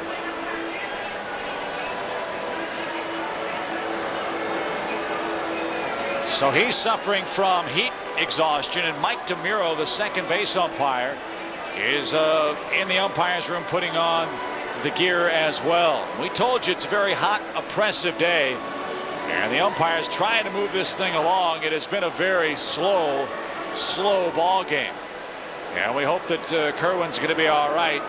He's in good hands. The Cubs medical staff does a great job here, and hopefully they can get him cooled down, get some fluids in him, because that's a very serious situation. And Chip, on days like this, I'm surprised that does not happen more often with the home plate umpire. All that gear on, you had a dark blue shirt on, and it's tough. And both sides really coming in early today at the ballpark. St. Louis, batting practice? No. And the Cubs, light batting practice. On these particular days, it really makes sense not to take too much batting practice. Stay in that clubhouse and stay cool and just get ready for the ball game. And the fans obviously growing impatient. They have not been notified as to why the delay has taken place, but I'm sure that will be announced over the PA system at the ballpark momentarily. But any delay is worth it as long as you ensure the safety of not only the combatants but the umpires too. They take a lot of punishment back there. They take a lot of heat, pardon the pun. And Danley's had a very good game back there, and again, as I said earlier, hopefully he'll be all right and be able to continue when the series resumes tomorrow. We are expecting much more comfortable weather for the 3rd game of the series. The weathermen tell us that temperatures in the mid to upper 70s with a breeze coming in off the lake is what's expected. Now whether that happens or not, we don't know, but it will be a very refreshing change. But again, to complain about the weather really is counterproductive. We've only had one day today of temperatures hovering over 90 degrees or more. So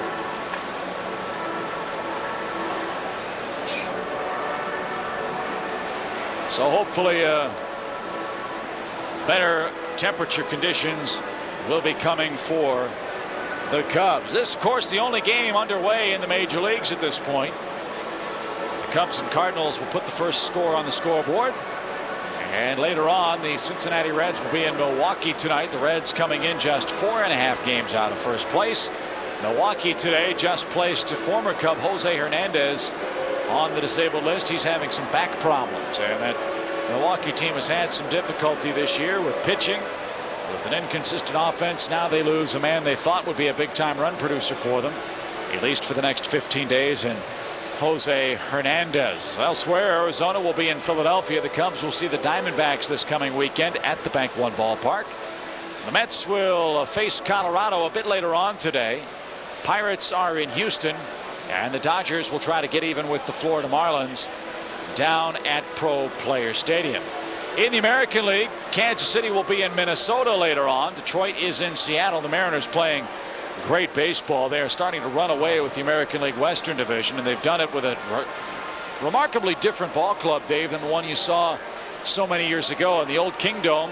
The Mariners would just pound away, pound away, pound away. Now it's a team that's built around very good pitching, very deep pitching, just enough offense, and an outstanding club defensively too. And Mike Cameron's doing a great job in center field for the Mariners. That's a big loss, obviously, with Ken Griffey Jr. going over to Cincinnati. But at the same time, Chip, you hit it on the head. They are playing tremendous defense. And when you look around, you know, we look at the St. Louis Ball Club. They're getting it done, swinging the bats. They're having trouble with men in scoring position. But at the same time, to have that luxury of 5 starters every time out, not missing a start, that is an unbelievable statistic. Especially in this day and age where medicine is so much more refined than it was even 5 years ago, 10 years ago, 20 years ago. Back 25 years ago, if a guy had a sore arm, he just pitched through it, and he might have had some damage in there. Now you've got so much more technology available to diagnose a problem a pitcher or any athlete is having. The opportunity for a stint on the DL is much more great now because everybody knows what the problem is. Exactly. And the Cardinals have been very fortunate in that no one has missed any significant time, at least as far as that starting rotation is concerned. And for the Cubs, that's been bad news today for Garrett Stevenson. Has made a 3-2 lead stand up through 4 innings of play. And we'll show you how it's happened. To look at some of the highlights from today's game, too. The Cardinals got it going early. Vina led it off with a single. Edmonds had a base hit. Tatis, with the bases loaded, was hit by a pitch. Ray Langford hit a sac fly, and it was 2-0. Then Sammy Sosa unloaded for his 38th home run. That leads all of baseball. That made it a 2-1 game. And then St. Louis finally got a big hit. Mike Matheny drives a single, and Tatis scores. That made it 3-1. Then the Cubs get a 2-out hit from Mark Grace. That drove home Ricky Gutierrez in the 3rd, and that's where we stand now with a score of 3-2. Not sure how long this delay is going to be. Again, Kerwin Danley being attended to in the Cubs and umpires training room, and Kerwin Danley apparently reports that he is okay, just was overcome by the heat. So while Mike DeMuro gets his umpire's gears strapped on, let's step aside, take a break, and we'll come back to Wrigley Field with the score: St. Louis 3, the Cubs 2, as we get set to start the top half of the 5th inning.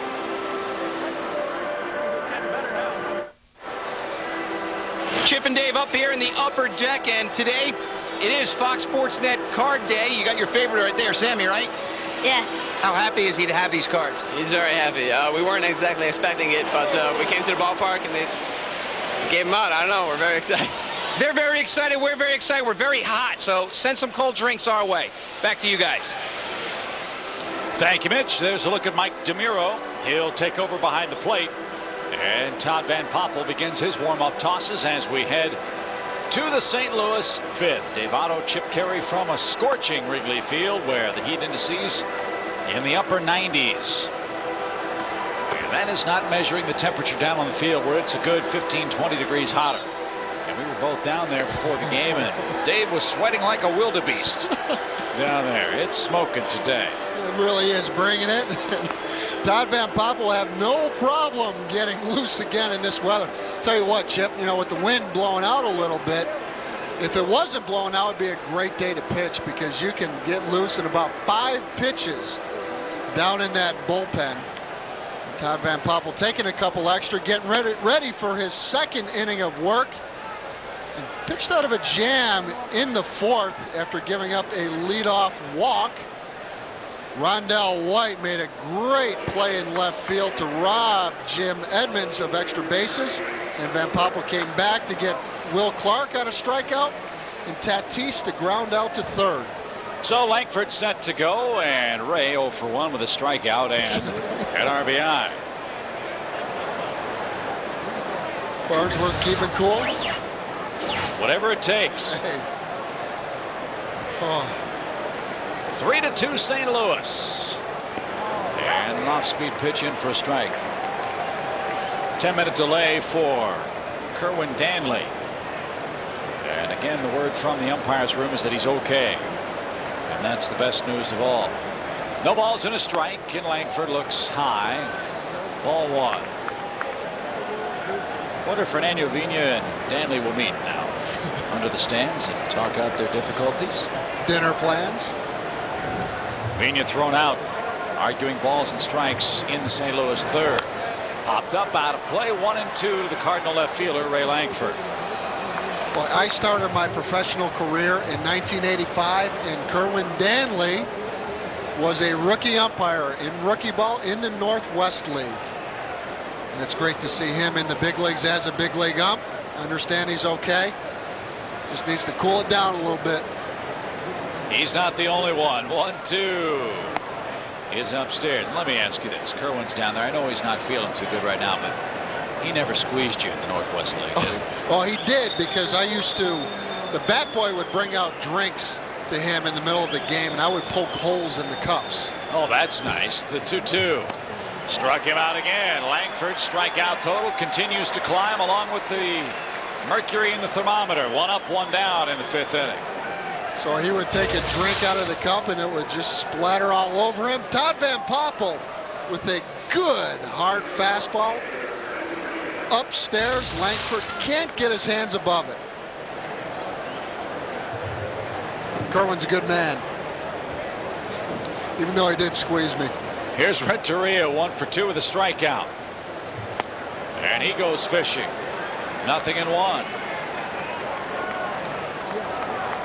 Same 2 teams lock horns again tomorrow. Will the Cubs be going for the sweep? Will it be to take the series 2-1? Kevin Tampany against Darryl Kyle. Ball 1, strike 1, 1 out, bases clear. You think Darryl Kyle's happy he's out of Yes. Coors Field? Oh, yeah, man. that breaking ball seems to grip a little better in that humidity in St. Louis rather than the thin air of Denver. And he's been quite a find for St. Louis this year. Kyle with 13 wins. Stevenson trying to join him as a 13-game winner.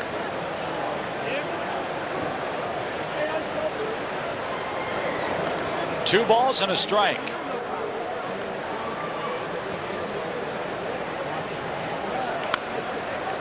Two and 2.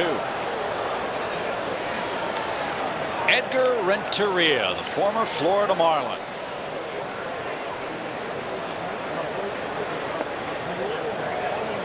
And they gave up Armando Almanza, Braden Looper, and shortstop Pablo Ozuna to get Renteria in '98. A little pop. That should stay in play. Who wants it? Grace comes charging in, and it'll be the catcher, Jeff Reed. Hey, he looks like Slick Watts down there. Remember the old NBA Seattle Supersonic? He's got the headband working, and Renteria pops out to the catcher for out number 2. Todd's retired 5 in a row, and here's the Cardinal catcher, Mike Matheny. Matheny has 2 of St. Louis's 6 hits.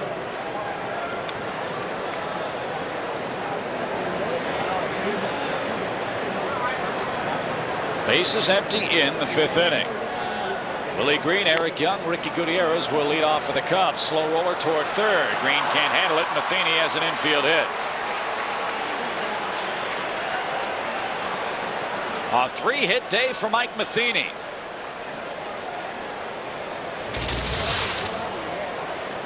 And when you're going good, you get the swinging bunt, and Willie Green playing back, not able to find the ears.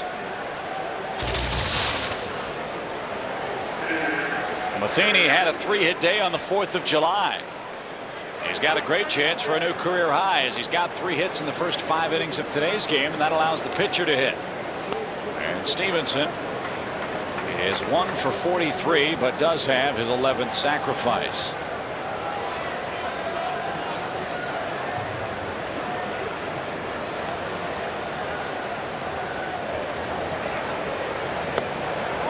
Outside, ball 2, 2-0.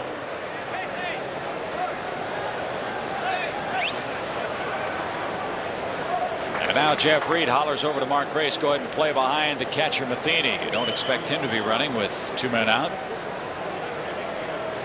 I hope Stevenson won't be hitting. That one right through there. 2-1.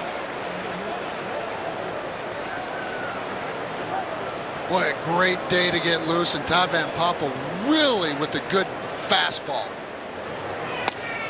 Right through there, evens the count.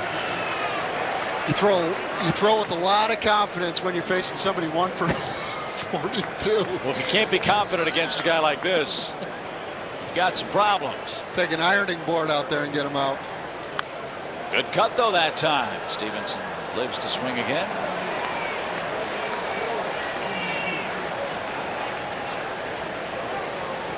Off day Thursday for the Cubs. Travel day out to Arizona, where we play Friday, Saturday, Sunday. I'm still hoping that Kerry Wood can get healthy in a hurry. That's upstairs, ball 3. Now Matheny will be running. Pitching matchups in Arizona: Ruben Quevedo, Kurt Schilling. Saturday, John Lieber, Brian Anderson. Sunday, a pitcher to be determined against Randy Johnson. Then we go to Houston. 3-2, runner goes. It's ball 4 to a man hitting .022. Infield hit and a 2-out walk, and now Placido Polanco.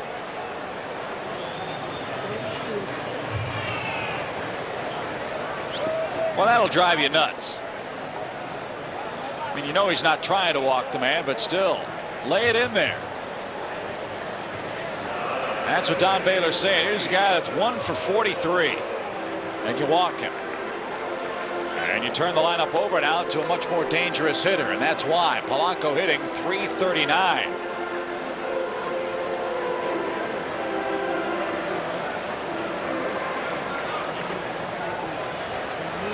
Again, Fernando Vina ejected for St. Louis. The pitch is ripped into the seats for a strike. You see a good rip there from Polanco, who's swinging the bat well. Sits safely in his last 6 starts, hitting at a .480 clip during that span. 0-2. Boy, if you could bottle that last pitch, be a 20-game winner. Just a fastball that got away from Van Poppel, and it slid on him a little bit, moving away to a right-handed hitter. A sailor. 0-2. Mike DeMuro says not good enough. Again, we're working with 3 umpires now. Kerwin Danley, heat exhaustion. Mike DeMuro behind the plate. Gorman and Everett at first and third respectively. 1-2 pitch with 2 on for the Cardinals. Here it comes. A high fly ball driven toward right. Right at Sosa. He backs up, puts it away, and the Cardinals are done in the 5th. Again, St. Louis fails with men in scoring position. They're 1 for 9 today, but they lead the game by a run in the 5th. Chicago Cubs baseball is brought to you in part by Southwest Airlines. Log on for low fares at www.southwest.com, a symbol of e-freedom. And by the men and women of General Motors, whose commitment to quality brings you outstanding cars and trucks. Holy cow, it's smoking at Wrigley Field. 3-2, bottom of the 5th inning. Willie Green, Eric Young, Ricky Gutierrez coming up against Garrett Stevenson, and it's time for our Toyota Everyday Fan of the Game. Today's Toyota Fan of the Game is Teresa Pudlo of North Chicago, Illinois. If the Cubs score in their half of the inning, Teresa wins a Toyota Fox Sports Net prize package with a hat, t-shirt, and pair of tickets to a future Cubs game. So good luck, Teresa. It's only a 1-run Cardinal lead. Hard to believe it, the wind howling out as briskly as it is today, that only 5 runs have scored, and there's been only 1 home run hit, that by the Cubs' Sammy Sosa. But still plenty of time to change that.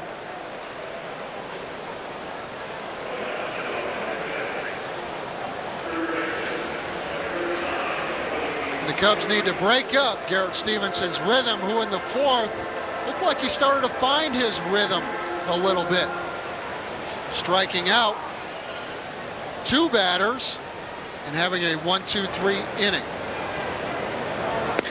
Willie Green swings through it, and it's strike 1. The breaking ball is the pitch that has given Willie a ton of trouble. You know, he's made a little bit of an adjustment here, Chip, and hopefully that will work out for him. He's closed up his stance a little bit. He's nowhere near as open as he once was. And hopefully, you know, you mentioned the breaking ball, and hopefully he can take that breaking ball to left field by being a little more closed. Upstairs, ball 1. 1 ball, 1 strike. Because really that has been a knock on Willie Green, is where he only uses one side of the field, and as a pitcher you recognize that. Chop toward Clark, funny hop, great play. Pitcher covers, 1 down.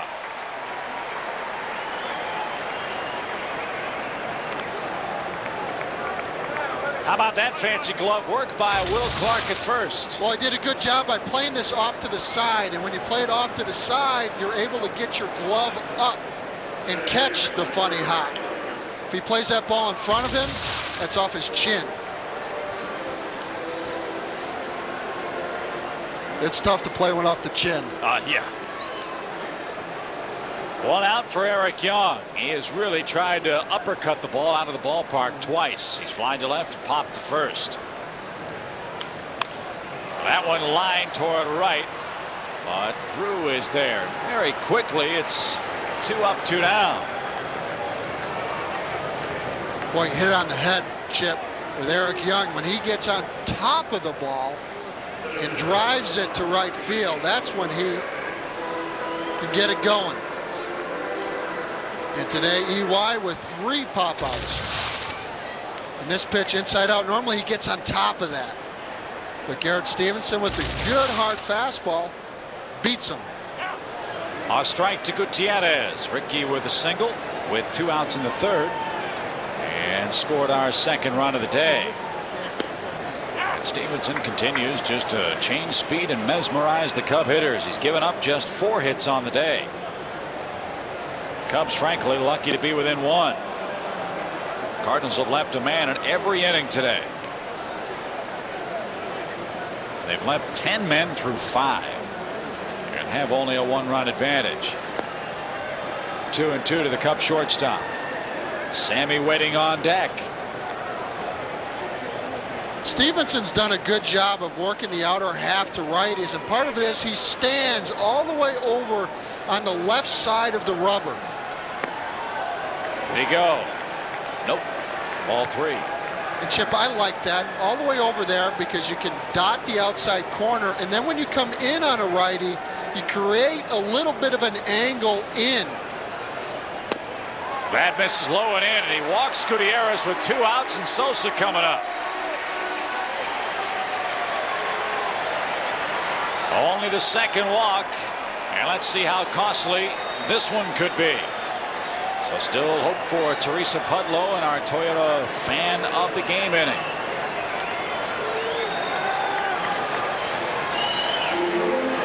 Sosa launched number 38 in the 1st inning.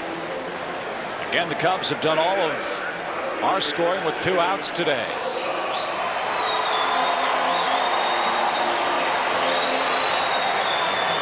Boy, I love this matchup because Stevenson has gone every pitch away with the exception of the home run. Another pitch away. It's a strike.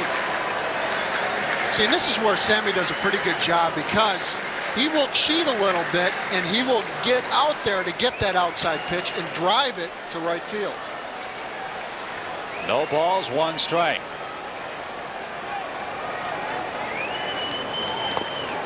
Matheny a good stop. And teams are going to keep pitching to Sammy away until he decides he's going to drive the ball to right. Once he does that a couple of times, then they'll try to sneak the ball past him inside again. So it's up to Sammy to make the adjustment. But don't forget, too, if the pitcher makes a mistake, he's still a good enough hitter to capitalize on it. 1-1. Up and away. 2 balls and a strike.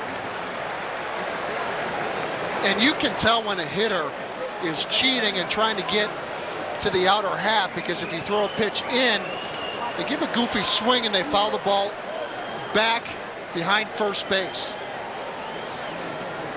The 2-1. Oh, he's a little anxious now. That was up over his head practically. Should have been a 3-1 count now, and Sammy knows it. 2-2. Sammy's eyes lit up like a pinball machine. Stevenson hung a breaking ball. Sammy's been doing a good job on that pitch, even though it's out of the zone, of tomahawking it.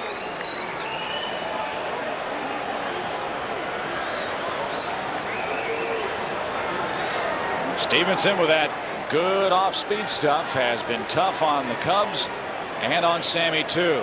2-2 pitch, away and high. 3-2. Grace waiting on deck. He drove in our second run with 2 outs in the third, and Gutierrez will be running with 2 outs and a full count to Sosa.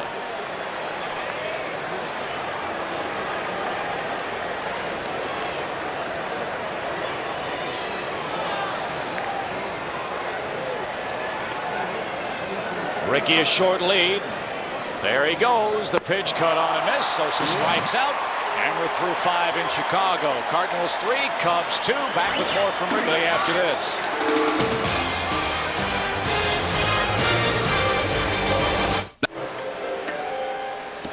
3-2 is your score. Let's show you the pitch sequence of Garrett Stevenson to Sammy Sosa.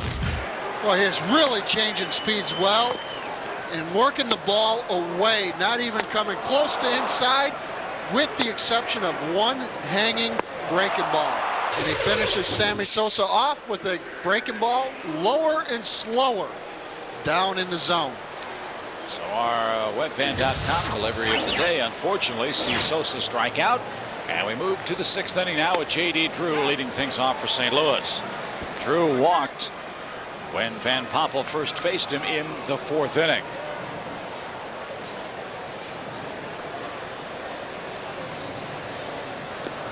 Did he check it? Yes, he did. 1 ball, 1 strike.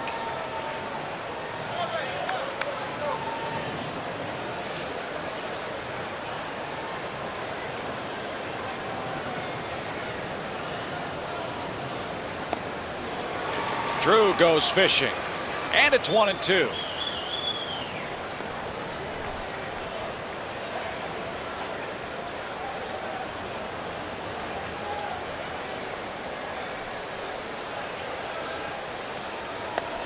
Upstairs, it's 2 balls, 2 strikes. And after getting a swing from J.D. Drew up in the zone, Todd Van Poppel and Jeff Reed go back upstairs. The breaking ball rolled foul past first. See, now that's irritating. You throw 2 good fastballs upstairs and you make the perfect pitch down with the breaking ball. And big league hitters find a way to foul that son of a gun off.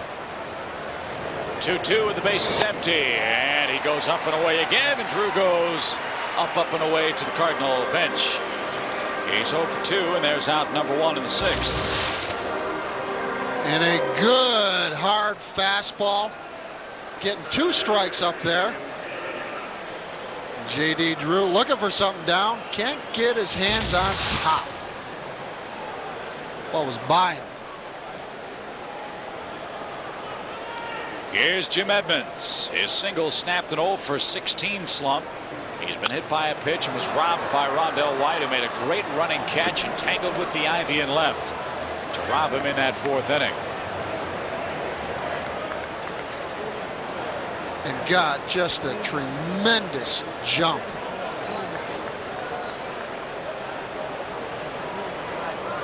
Jim Edmonds will take a shot to left field. We saw early in the season some opposite field power. That one pulled, and it almost picked off his first base coach, Dave McKay, and it scatters the Cardinal pen. 0-2 to Edmonds. They're waving the white towel at him. Hit it fair, Jim.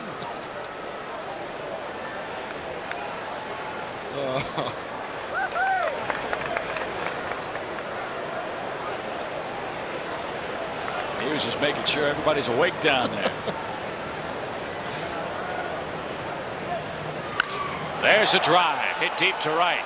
Sammy on the run, at the wall, he's got it. 2 men down. He just missed it, got a little too much to the top hand. Had he hit it on the bottom half of the ball, it would have sailed out. But it's out number 2. And with the top hand, the ball has a little bit of overspin. And Sammy Sosa getting a good job. Van Poppel thought it was gone. He knew he got away with the pitch. Yeah, he's saying, doggone it, I got to get the ball down. But Todd's worked 2 2/3 scoreless. And here's Will Clark. Clark 0 for 2 with a walk today.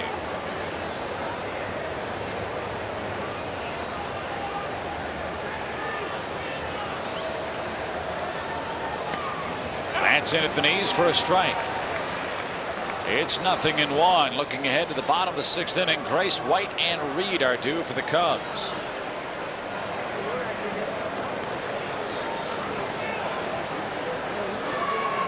Did he check it? No, he didn't. It's a strike to Clark.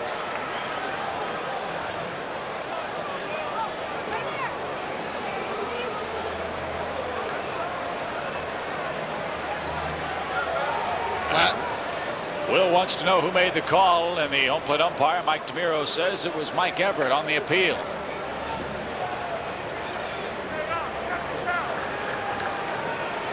And last time out, Todd Van Poppel threw a backdoor breaking ball. That last pitch from Van Poppel was a little bit harder. And Will Clark was not able to check his swing. This looks just like a fastball, and the bottom drops out. Well, that was close. So the count is 2 strikes to Clark, who is again 0 for 2 today. And that one ripped over Eric Young into right field for a base hit. Boy, we make a lot of 2-strike mistakes. And Clark has his 9th hit for the Cardinals on this road trip, a 2-out single here in the 6th inning. And that'll bring Tatis up. Tatis 1 for 2 with an RBI. He was also hit by a pitch.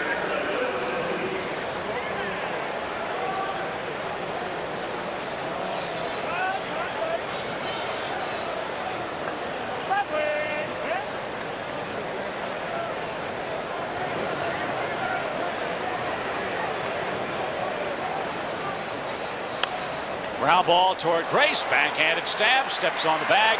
Hitting over. Bottom of the 6th inning rolls around. Mark Grace is 2 for 2, and he's leading things off in a 1-run game.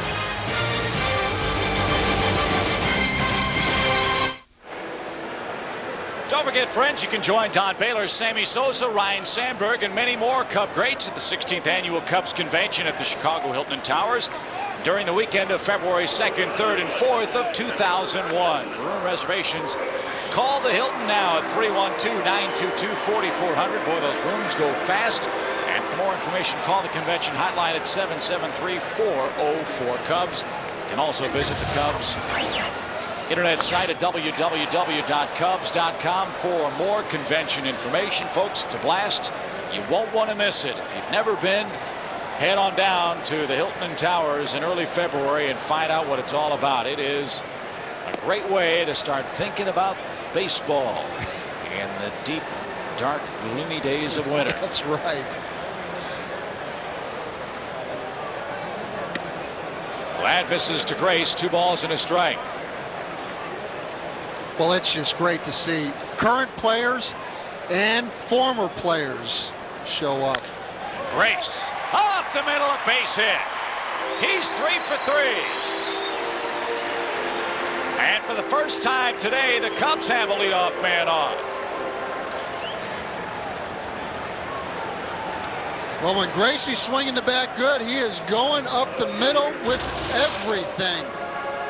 And this is no exception. Getting the inside fastball, pulling his hands in, and getting it out of his kitchen for his third knock. And Gracie now hitting 297, getting near that 300 mark.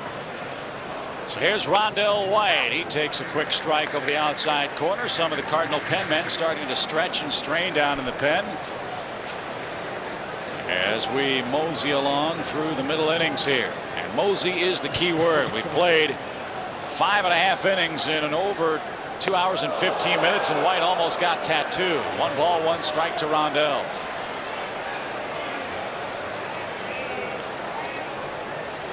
And Rondell getting caught, looking out over the plate. And Stevenson does a good job of rushing him inside. Ground ball toward third. Tatis backs up. He'll go to first, and Clark has the bag. What a play. Tatis with a gem over at third. White, though, at the very minimum, got the runner to second base with less than 2 out. Look at this play. And with Rondell White not 100%, Tatis can afford to move back on this ball. And boy, that's got to be so tough for Rondell White right now. Still nursing the hamstring a little bit, not 100%, because when he's right, he's beating that ball out.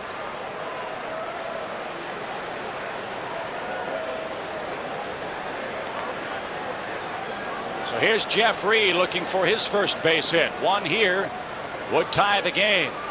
And the Cub pen getting busy as Van Poppel's spot is 2 hitters away. It's Kyle Farnsworth. He's up down the left field line.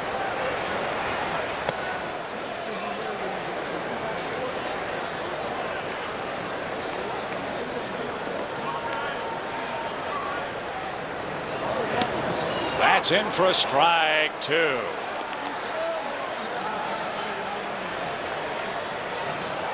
Well, there hasn't been a whole lot of pitches right down the middle today from Garrett Stevenson. He's doing a great job of painting the inside corner against lefties and throwing breaking stuff away.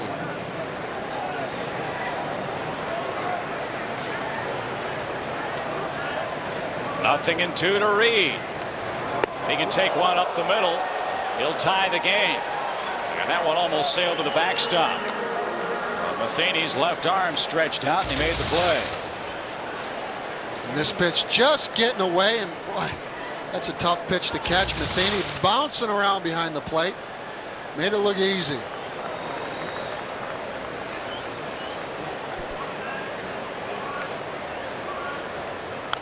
Rip straight back.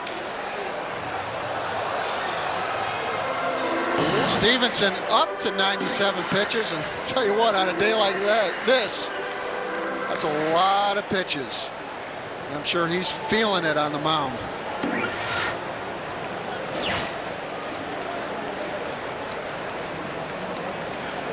For a hit. It would tie it up at 3 apiece.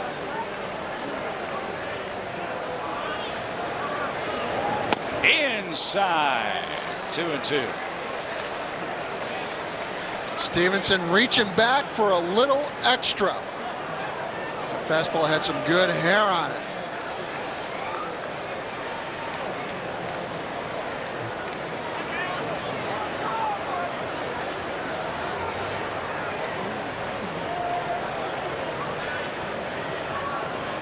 Two. High, lazy fly, shallow right. Polanco out, Drew in. He's under it. He's got it. 2 down.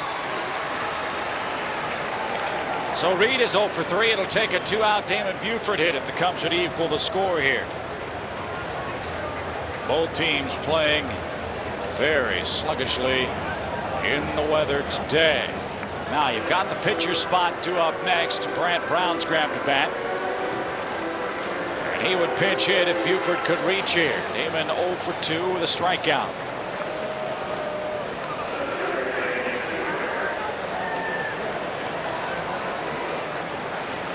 And Last time up, Stevenson got Damon on the strikeout with the changeup.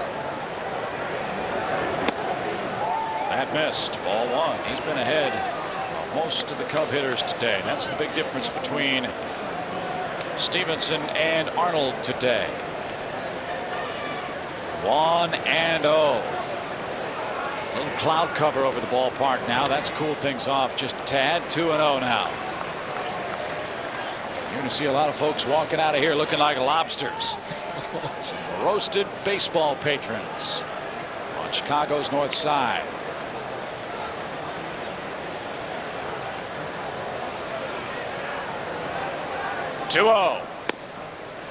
Wow, that's a strike. 2-1. See Damon Askin outside corner. And usually a hitter in that case is going to go. Is that as far out as you're going to go? Because that looked outside. And if you go back out there, the hitter's got to take a hack at it. Buford did. That might have been a ball as well.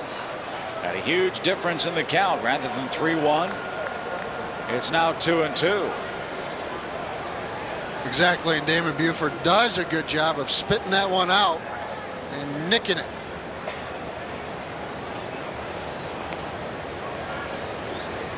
The 2-2 pitch in the dirt. Matheny and I stop.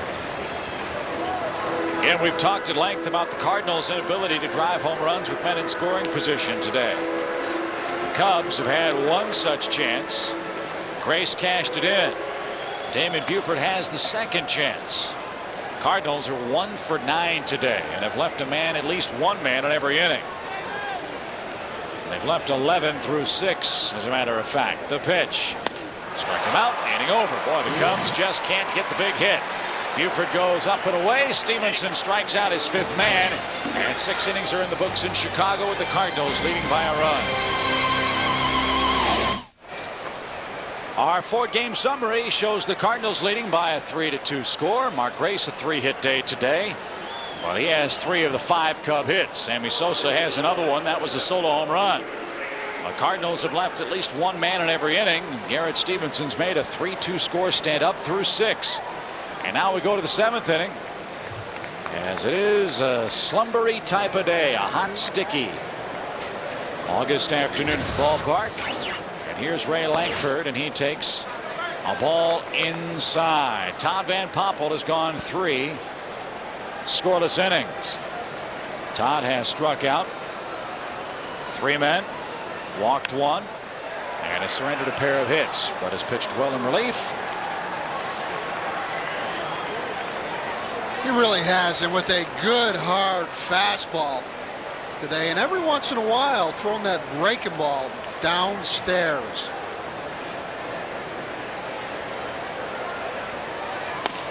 Well, that one a blazing fastball in for a strike. 1-2 your count.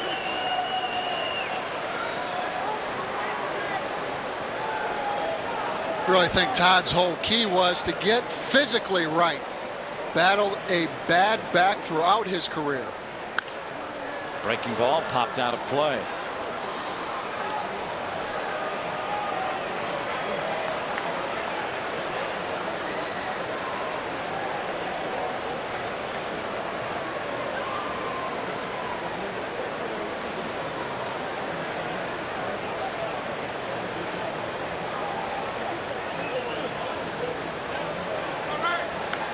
Lankford didn't go.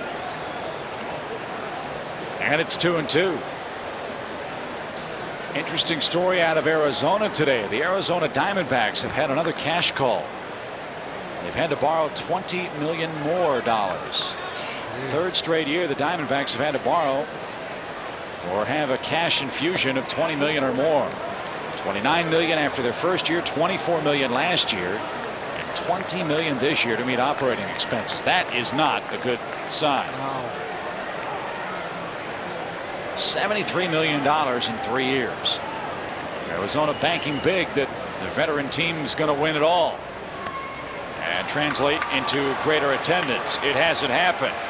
And Lankford draws what could be a very costly leadoff walk here in the 7th inning.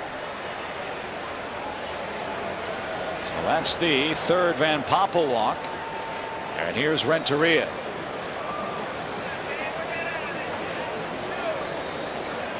Renteria struck out, popped out, singled in the third. And St. Louis has left 11 men on base today. Cubs fortunate to be within a run, quite frankly. But that's part of the game. Pitching has been very solid by Van Poppel. He's done his part. Now the Cubs bats have to come to life. We've had one of those slumbering days offensively again today. Remember, the Cubs yesterday had a string of 25 innings and a third without a run. Finally scoring 4 times in the fourth. We've put 2 on the board through 6 today. And there's a line drive down the left field line by Renteria, and it's out of play for strike 1.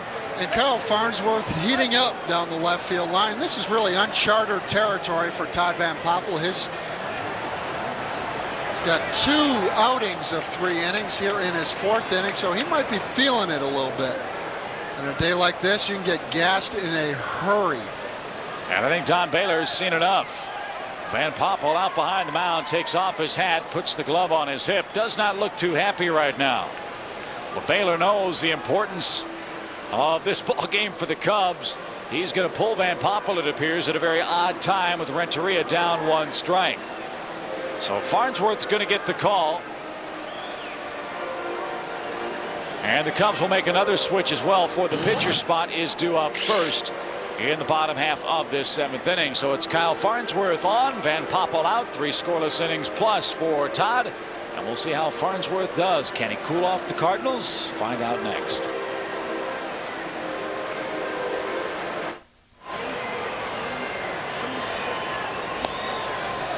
Well, which Kyle Farnsworth will the Cubs see today? Will it be the Kyle Farnsworth that threw 2 scoreless innings against Cincinnati on August 13th? Or will it be the Kyle Farnsworth that pitched in San Diego August 6th and gave up 3 runs in an inning? This is a man that has enormous potential. A great arm, great stuff, a physique that you look at and say he can't miss. But missing has been the problem, for he has missed the strike zone a lot, and he hasn't missed the opposition's bat a lot. And Gary Matthews Jr. in the double switch to play center field. He will bat in the 8th spot in the order. Farnsworth bats 7th. And Renteria digs in with a count of no balls and a strike. Well, I think that's the key word. Bases on balls. 34 walks in 54 innings. His whole key is to locate his fastball and also get that breaking ball over. Well, this is an interesting situation too for Farnsworth. He has not come in all that many 1-run or 2-run games this year. And this is the spot the Cubs are trying to find out if he can be successful. A high drive hammered center field. They'll test Matthews early. That ball's really crushed, folks, and that ball's off the ivy. Streaking around second is Langford. He's on his way to third. Langford's going to round third. He's going to try to score. The play at the plate, not in time. 1 pitch, 1 run, and the Cardinals lead again by 2.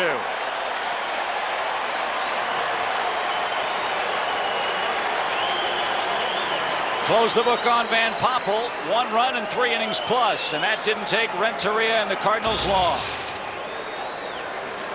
And Renteria got on a fastball. And even if you're bringing the gas, big league hitters can put wood on a bullet.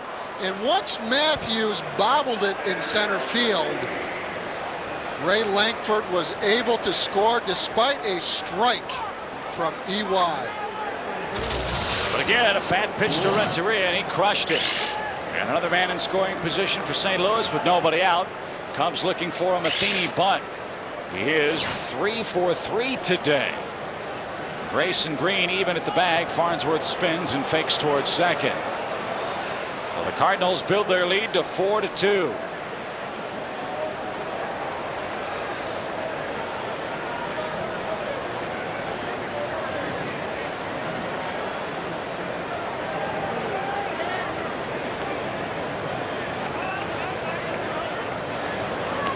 Wild pitch.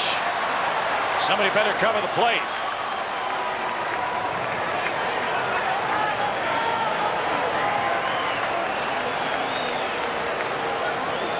Renteria had thoughts. That ball ricocheted toward the Cub dugout. Had it bounced in, he would have been able to score. And so far, the question I posed is proving to be the most unfortunate of circumstances. Well, one thing you have to do as a reliever coming into a game, and particularly a tight ball game, is you have to get the breaking ball over early. And Kyle Farnsworth trying to throw his first slider, comes around it,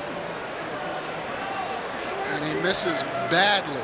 So now the infield has to come in with a man at third and nobody out. Way out in front. And the count, 1 ball, 1 strike.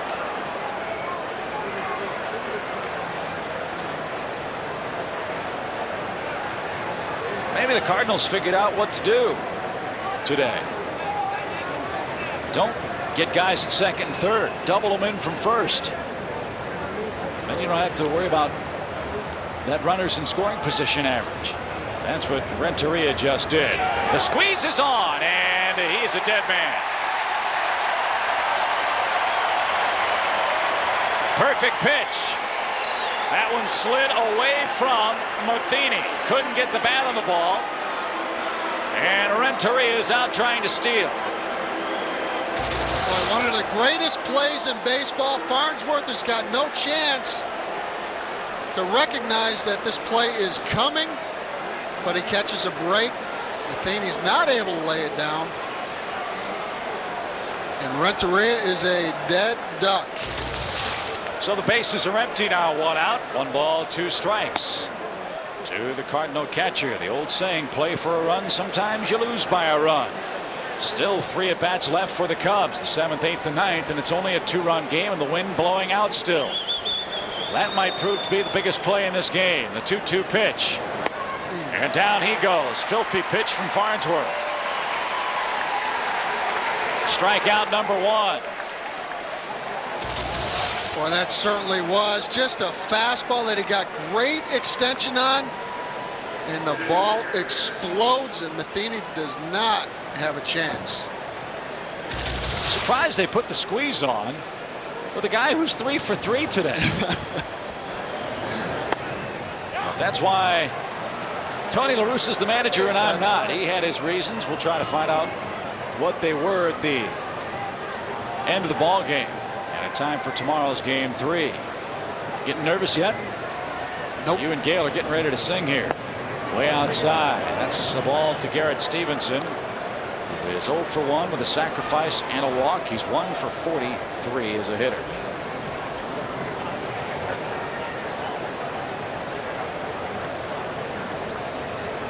The 1-1 pitch.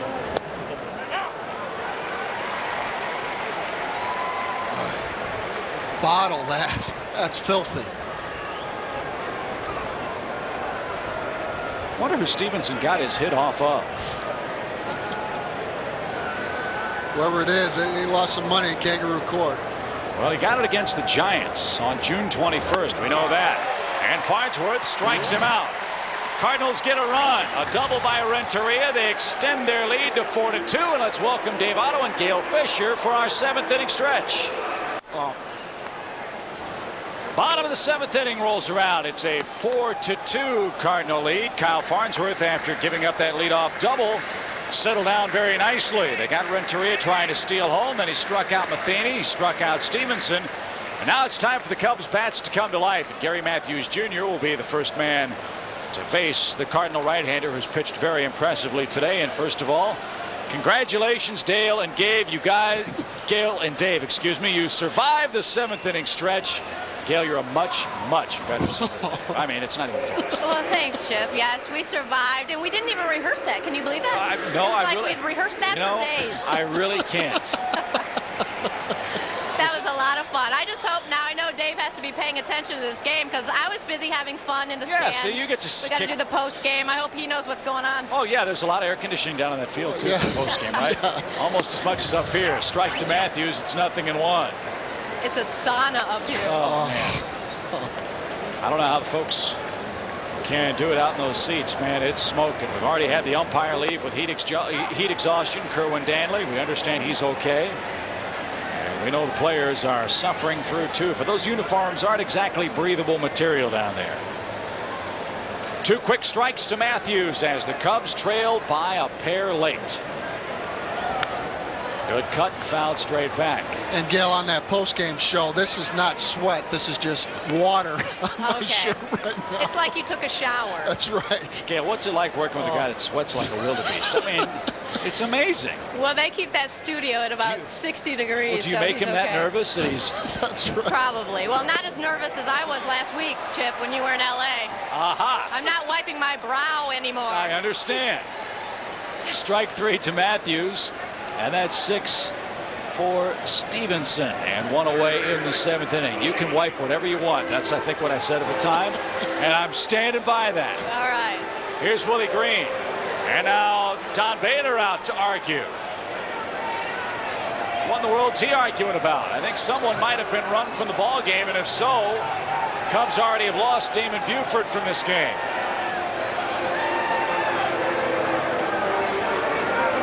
Come on, argue balls and strikes. It's grounds for automatic ejection. I don't know if anybody was run after Matthews was called out on strikes. Now Renee Latchman over talking to Baylor, and Don walks out. It starts to head for the tunnel, so he might have been thrown out arguing as Matthews was called out on strikes. And Stevenson all day long has been painting, particularly the inside pitch. And that may have been the reason right there. Well, again, it's strike 1 to Willie Green. A high chop off the plate. Easy play for the pitcher, and he makes it. 2 up, 2 down. Cubs have not handled this dazzling assortment of off-speed stuff that Stevenson's tossed up there all day long. 2 outs, top of the order, Eric Young.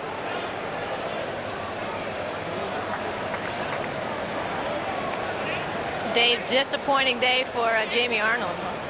Yeah, not a good outing for him. And really, I thought the problem early on was he wasn't able to get his breaking ball over. Boy, with the Cardinals, and you know, Chip and I have talked about, the Cardinals have not done a good job with runners in scoring position, but at the same time, we've gotten a couple big knocks. And this guy, Gale, has just been strike 1, strike 2 to everybody. Cubs have been hitting in very defensive counts all day long. And frankly, haven't had nearly the scoring opportunities that St. Louis has had. And I've said it a couple of times. Cardinals, until the 7th inning, had left at least 1 man on base in every inning of this game. We're fortunate that it's just a 4-2 St. Louis lead right now. So the base is empty with 2 men out. And Eric Young, the Cub hitter. Line into right center field. There's a start. It comes with 2 outs. Well, this is what's going to happen, Chip. See, EY's on base now. Right. If we can get some other action going here. Sammy Sosa hit 2 home runs on this day a year ago. So, hey. And he's due for another one then. That's true. We'll get take Ricky it. to do something here. We'll take it. I think that's what's going to happen. Ricky's had another good day. A single, a walk. He's also grounded out. And the Cubs have done all of their scoring today with 2 men out. So that's the situation here in the 7th inning. And Gail, you've made great calls in the studio before. That's right. So it's my prediction right here. We'll hope you're right. Believe me. 4-2 Cardinal lead. Young a threat to steal. And Stevenson steps off and looks over. Steve Rain is up in the Cub pen. Cardinals have activity in their bullpen as well.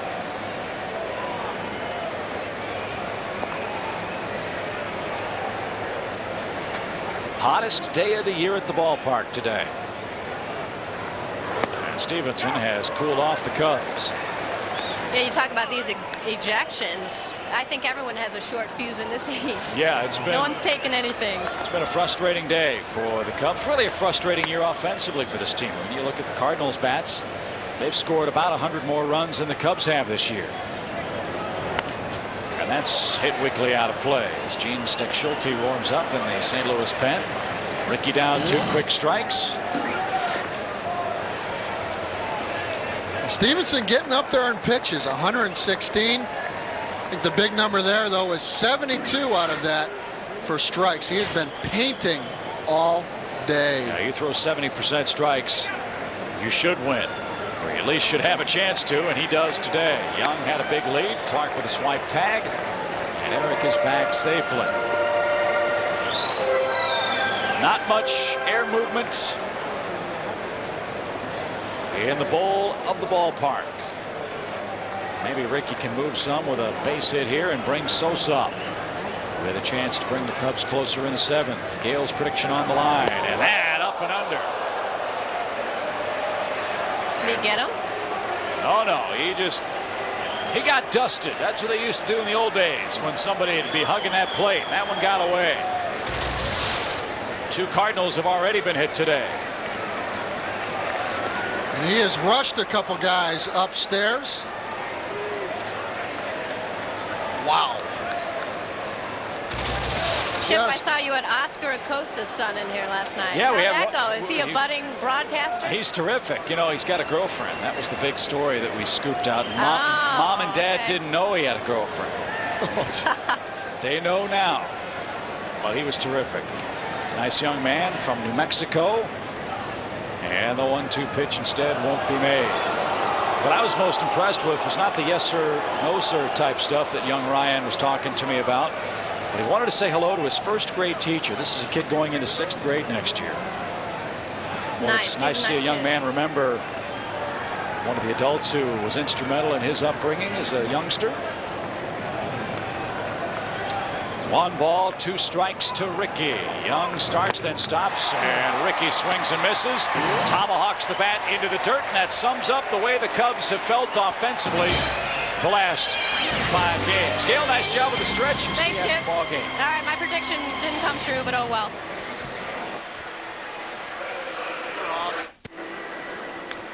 Here's our Dodge drive of the game, and you get 3 guesses as to who does it.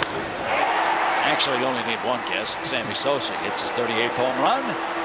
That made it a 2-1 Cardinal game, but they have not surrendered the lead. They lead by a 4-2 score in a double switch. Steve Rain is on to pitch. Rain bats 9th. Jose Nieves on to play 3rd base. He'll bat 7th for the Cubs. And here is Rain, who will try to rally from that most disappointing start to this homestand. He gave up 4 runs in 2/3 of an inning against Cincinnati, including 3 home runs. 1 to Griffey, 1 to Young, 1 to Reese.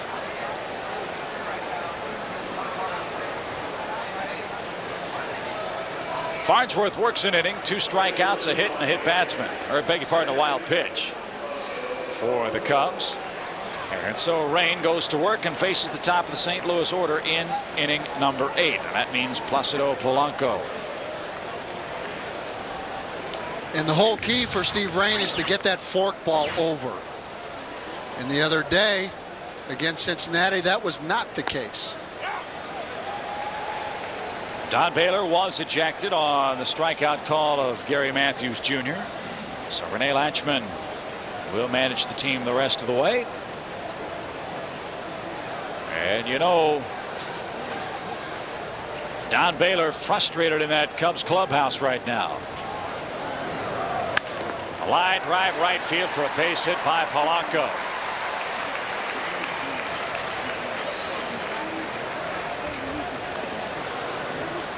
Polanco does a great job of staying on Steve Rain's forkball. Steve Rain's forkball will move away to a righty. And Polanco keeps his head down inside the ball in a bullet to Sammy Sosa and right. 6 times in 8 innings now, the Cardinals have had the leadoff man on. Rain is greeted rudely, and here's J.D. Drew, 0 for 2 with a pair of walks and a stolen base. Cardinals by 2. Cubs still have 2 at-bats left. But Rain's got to hold him right here. But again, going back to what we said before, this is a Cub team that may be the biggest surprise about this club this year is the fact that its offense has been so inconsistent. Henry Rodriguez, while he was still here, did not have a particularly good year for the Cubs. Mark Grace has not had a Mark Grace-like season. That's a high pop-up that someone should handle. Nieves in foul ground calls everyone off, and just does make the catch. That was an adventure. Third base has been a revolving door for this team since Shane Andrews went down with back surgery. And that despite having Eric Young and Ricky Gutierrez playing very good baseball in the top 2 spots in the order. This team just for some reason has not been able to click offensively this year. And that again is something that everyone hopes will be addressed in the offseason, and hoping that Rondell White will be able to help out with as well. As Edmonds hits, he's 1 for 3 and was hit by a pitch. And I think early on the Cubs were also hurt in their bullpen. They did not have the soldiers in order early on. Thinking about it, that was true. And now it seems like the bullpen has settled down to a certain extent. Todd Van Poppel today throwing 3+ innings, only giving up 1 run, and threw the ball well.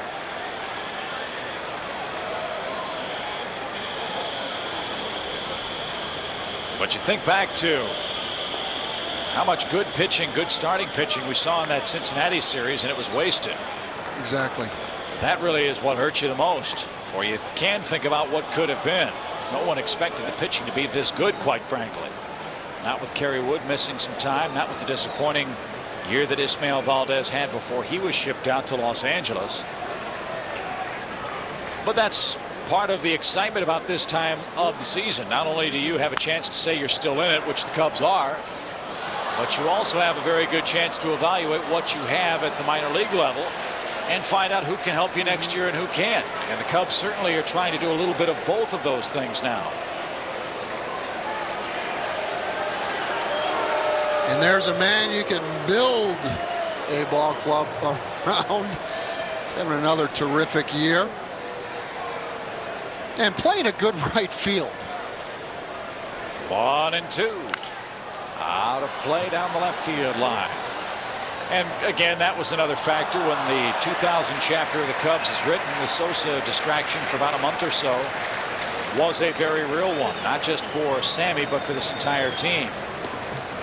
Because every day, every time a reporter came up to anybody with the traveling party, whether it was Sammy Sosa or the writers, the broadcasters, it was, when is Sammy going to be traded? Rain can't stop it up the middle. Race to the bag, not in time. Throw to first, wild past the bag. Funny looking play. Ricky Gutierrez gambled, tried to get Polanco, couldn't. And it's an infield hit for Jim Edmonds. First and second, 1 out. If Ricky has that to do over again, he just gets the man at first, takes the sure thing. Instead, he gambled and got burned.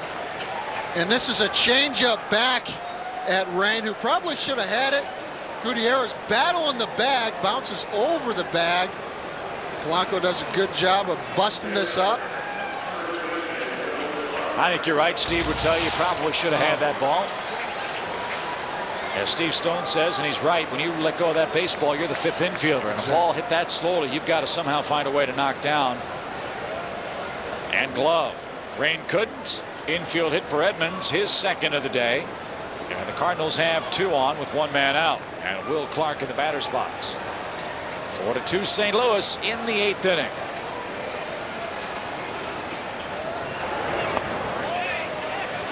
And Chip, that is why it is so critical that you as a pitcher. Did you see that, by the way? No. On the check swing by Clark out of reflex, Jeff Reed pointed his glove toward third to ask the umpire. There isn't one there. He said, oh, wait a minute. See? And then he said, hey, wait a minute. He's between second and short. 1-0 pitch. Double play ball. Young to Ricky. To first. It's in time. Double play. Inning over. Rain gets the ground ball, double play, twin killing. The Cardinals fail to score again. They're 1 for 10 with scoring position opportunities, and the Cubs. Fox Sports Net's coverage of Chicago Cubs baseball is brought to you in part by Southwest Airlines. Log on for low fares at www.southwest.com. A symbol of e-freedom. Hyundai, where driving is believing. Your local Ford store. Quality people, quality products. AT&T Cable Services. And by Toyota. See your Chicagoland, Northwest Indiana Toyota dealers. Real value every day. Here's a look at hard-throwing Matt Morris. Just 26 years old. Turned 26 6 days ago. Big 6'5", 210-pound right-hander who underwent Tommy John surgery after tearing his elbow ligament in spring training. Now he's coming out of the Cardinal bullpen. And he has, when he's right, overwhelming stuff. Won 12 games in 1997, made 33 starts, and worked 217 innings as a St. Louis rookie. He faces Sammy Sosa in the 8th inning with the Cubs down 2 runs. A high chopper hit up the middle. Renteria gloves, grabs, guns, close play, but he got him. 1 man down. And Renteria has made some great plays charging the ball. Here was Sosa. Ground ball, and Renteria got on his horse to make the nice play. And what a luxury it is for Tony La Russa to go to a guy like Matt Morris out of the pen, and you take a look at Renteria throwing a strike to Will Clark. Well, Morris picked up the win on Saturday against Milwaukee. Grace another chance for the shortstop, and his perfect day is done. He's 3 for 4. Morris won for the first time since the 22nd of September of 1998. And it's one of the good comeback stories in baseball, as he has enormous stuff. Here's Rondo White. White 0 for 3 today, coming off a 3-hit game yesterday. Outs getting scarce, so are innings. Cardinals lead 4-2, 2 outs, bases empty. Bottom half of the 8th. Cardinals again have a chance to put the first score on the scoreboard today. Only one other game in progress now. Colorado is in New York. They're playing the Mets, and they failed to score in inning number 1.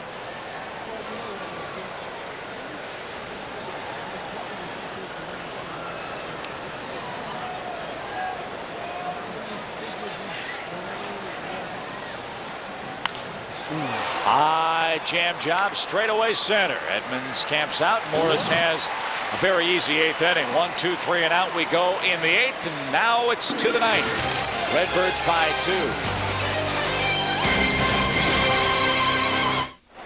2. We go to the 9th inning. It's a 4-2 Cardinal game.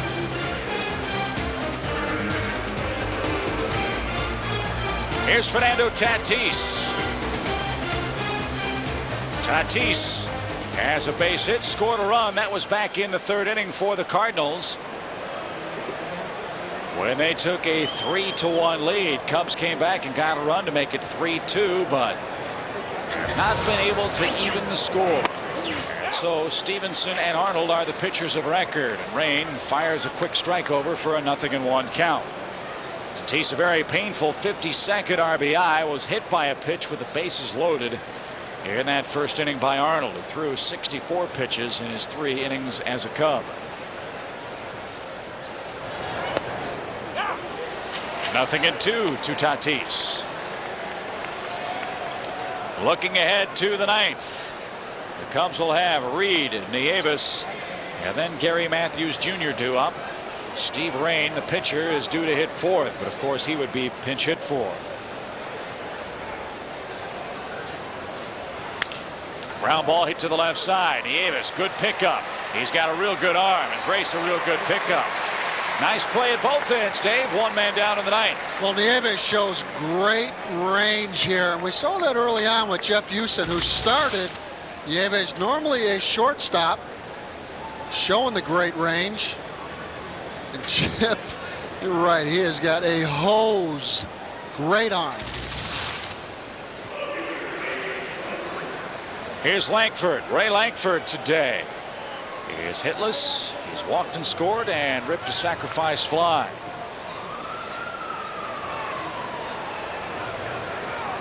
Ford to St. Louis. They'll be happy to take even 1 out of 3 against the Cubs. Well, that would mean all we could muster would be a 1-game shaving off that double-digit Cardinal lead over the 3rd place Cubs. But again, this was a game where, really, in all honesty, Stevenson was in complete and total command all day long. The Cubs did not have many scoring opportunities, and the ones they did have came with 2 outs. In fact, both Cub runs came with 2 outs today. He was just strike 1, strike 2. Very low pitch count for most of the ball game. And the Cardinal offense was just good enough. What's been the biggest surprise today is that with the wind blowing out so briskly, only 6 runs came home so far. Well, I think as a pitcher, Stevenson recognized that some guys were trying to lift and separate, trying to go deep and hit the ball out of the ballpark. And what he did, he was able to change speeds, keep guys off balance. And Chip, early on, you mentioned changing levels, did a great job of that. Through that past Langford.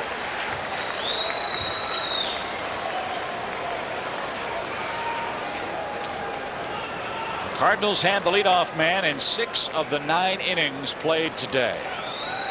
The Cubs have done it once in 8 innings. That's the difference in this game, to my way of thinking. The 2-2 pitch. God, Langford, tough pitch, down and in. He swung over it, and he's down on strikes for the 3rd time today. Rain has his first strikeout, 2 outs, bases clear. And Rain brought the mail to Ray Langford. Good hard fastball that cut just a little bit in on him, and Langford was not able to pull his hands in. So one more hill to climb for Rain here. It's Renteria, who's had a resurgence in Chicago. Remember, this is a man that came in 0 for 14. He has 4 hits in the first 2 games against Cub pitching. 3 singles, a double, 2 RBIs. And if he starts to hit, if Edmonds starts to hit, look out, because that's what the Cardinals have been missing. They've also missed Mark McGuire, and he's still out indefinitely. Right through there, evens up a ball and a strike. And for the Cubs, the beat goes on. Who will provide some consistent offense for this team?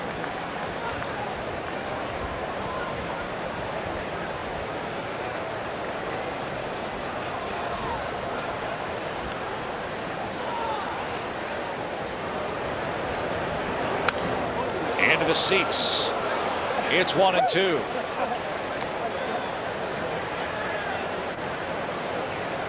Renteria had a good hack at a Steve Rain fastball.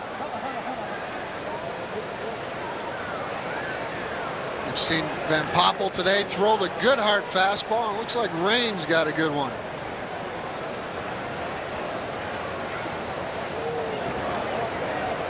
One-two pitch. And the Cardinals shortstop stays alive. Cubs still alive, but we're in the 9th, down 2 runs.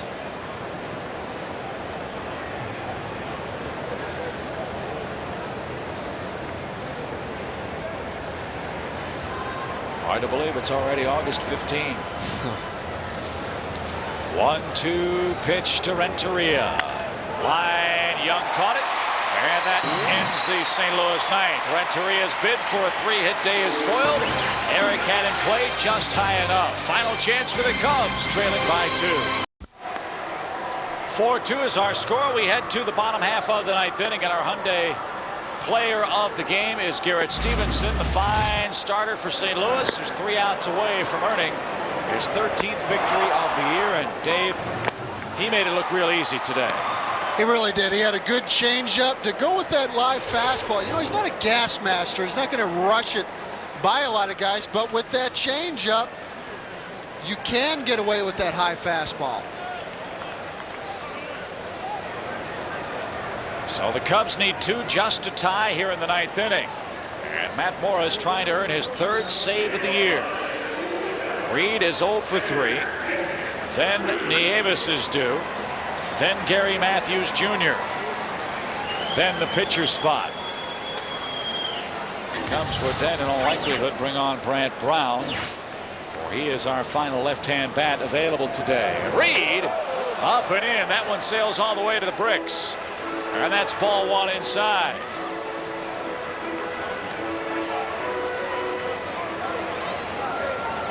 I don't know about that one. I don't think Jeff Reed knows about that one either. This pitch buzzes him. The next one buzzes the outside corner for a strike. It's 1-1.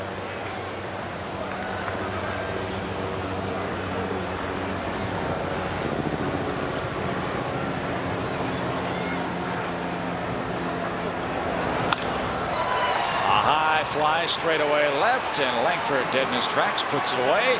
There's one man out in the bottom half of the 9th inning. And Jose Nieves will be the batter. He'll hit for the first time in the game today. The Cubs have used 3 third basemen. Jeff Houston started. Willie Green relieved him. Now Jose Nieves, our third baseman.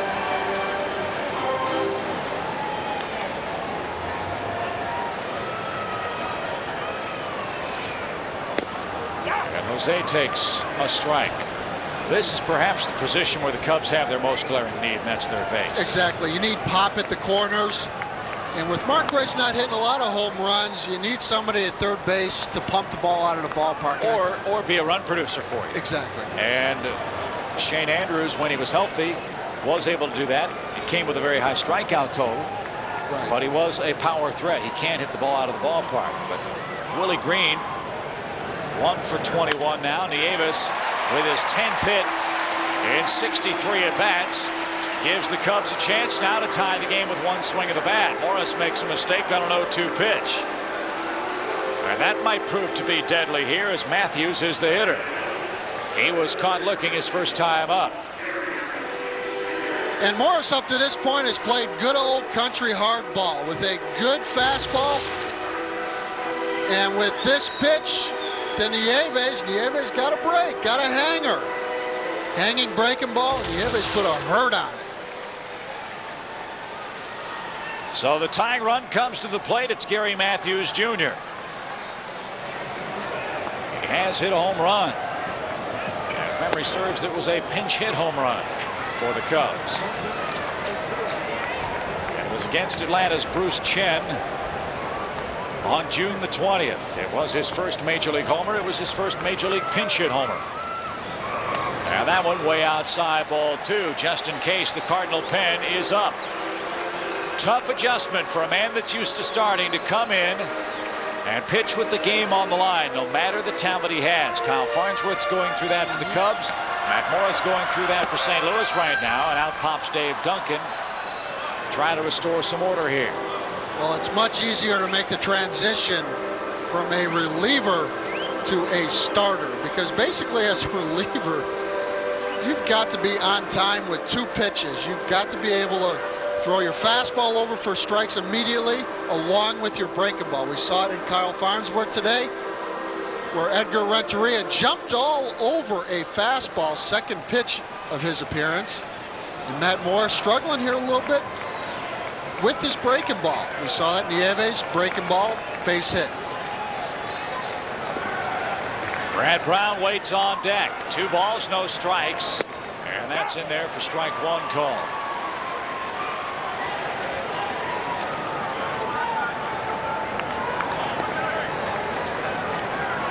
Dave Veers up in the Cardinal pen in case Morris has any more trouble. 2 balls and a strike. A little pop into the seats, 2-2. Colorado has scored first in New York. They lead the Mets 1-0 in the second. Here it's 4-2 St. Louis.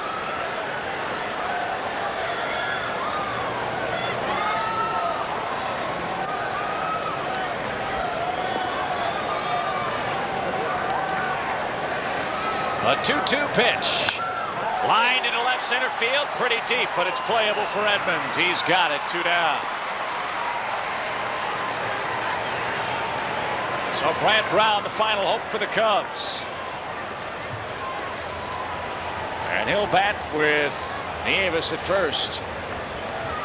Brad Brown maybe got the break he was looking for in the game yesterday. A little bloop with the infield in, just out of reach of Edgar Renteria in the 8th inning. A pinch hit single for Brad Brown. And now that's going to do it for Matt Morris. He won't be able to get the save, or he won't be able to finish the game. So Morris works an inning and 2/3, gives up 1 hit. No walks or strikeouts. And now it'll be Dave Veers coming on to try to get the final out. The Cardinals leading the Cubs 4-2 with 2 outs in the 9th. Well, here's the well-traveled Dave Veers on to try to pick up his 20th save of the season. He has only got one save since the All-Star break, if you can believe that, for the Cardinals. 33-year-old right-hander, originally an Oakland A farmhand. He's played for the Dodgers from Mexico City of the Mexican League, the Astros, the Expos, Colorado, and now St. Louis. Came over with Darryl Kyle and Luther Hackman for Jose Jimenez, Manny Ibar, Rick Crawshaw, and Brent Butler before Thanksgiving of 1999. And former teammate of mine in 1990 in Tacoma, Washington. AAA affiliate of the Oakland A's. Boy, what a story he is, coming back, turning into a closer. Originally a starter, great fastball and a forkball that you've got to lay off when it's down. Well, let's see if Brant Brown can equalize the game. Not with that one. Strike one from Veers. This is another area where the Cubs, I think, are going to try to improve themselves next year. Their bench, especially from the left side. We've gotten very little from Brant Brown as a pinch hitter this year. In fact, he's 2 for 13 with the Cubs. That one line foul past first and over the head of Billy Williams. And now the Cubs down to our final strike.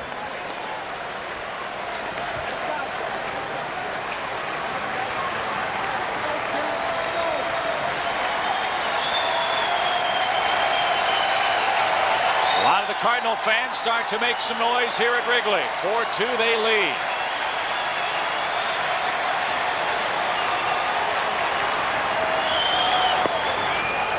It's 1-2.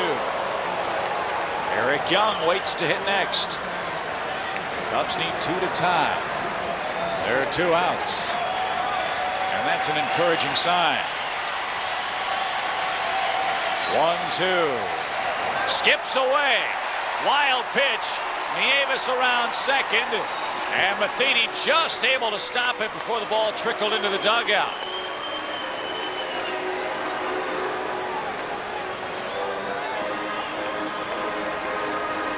We have seen some wild pitches today, and Vera's trying to bury that forkball down, and it rattles around. When Vera's warmed up, the first pitch he threw hit the ball. I mean, he launched it. Maybe Browning get a pitch in the zone here and drive it. Runner at second means nothing. Cardinals have a 2-run lead. It's the man in the box they're worried about. The pitch. And it stays 2-2.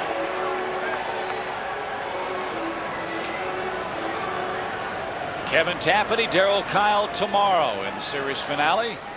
Will the Cubs be playing for the series win or for the sweep?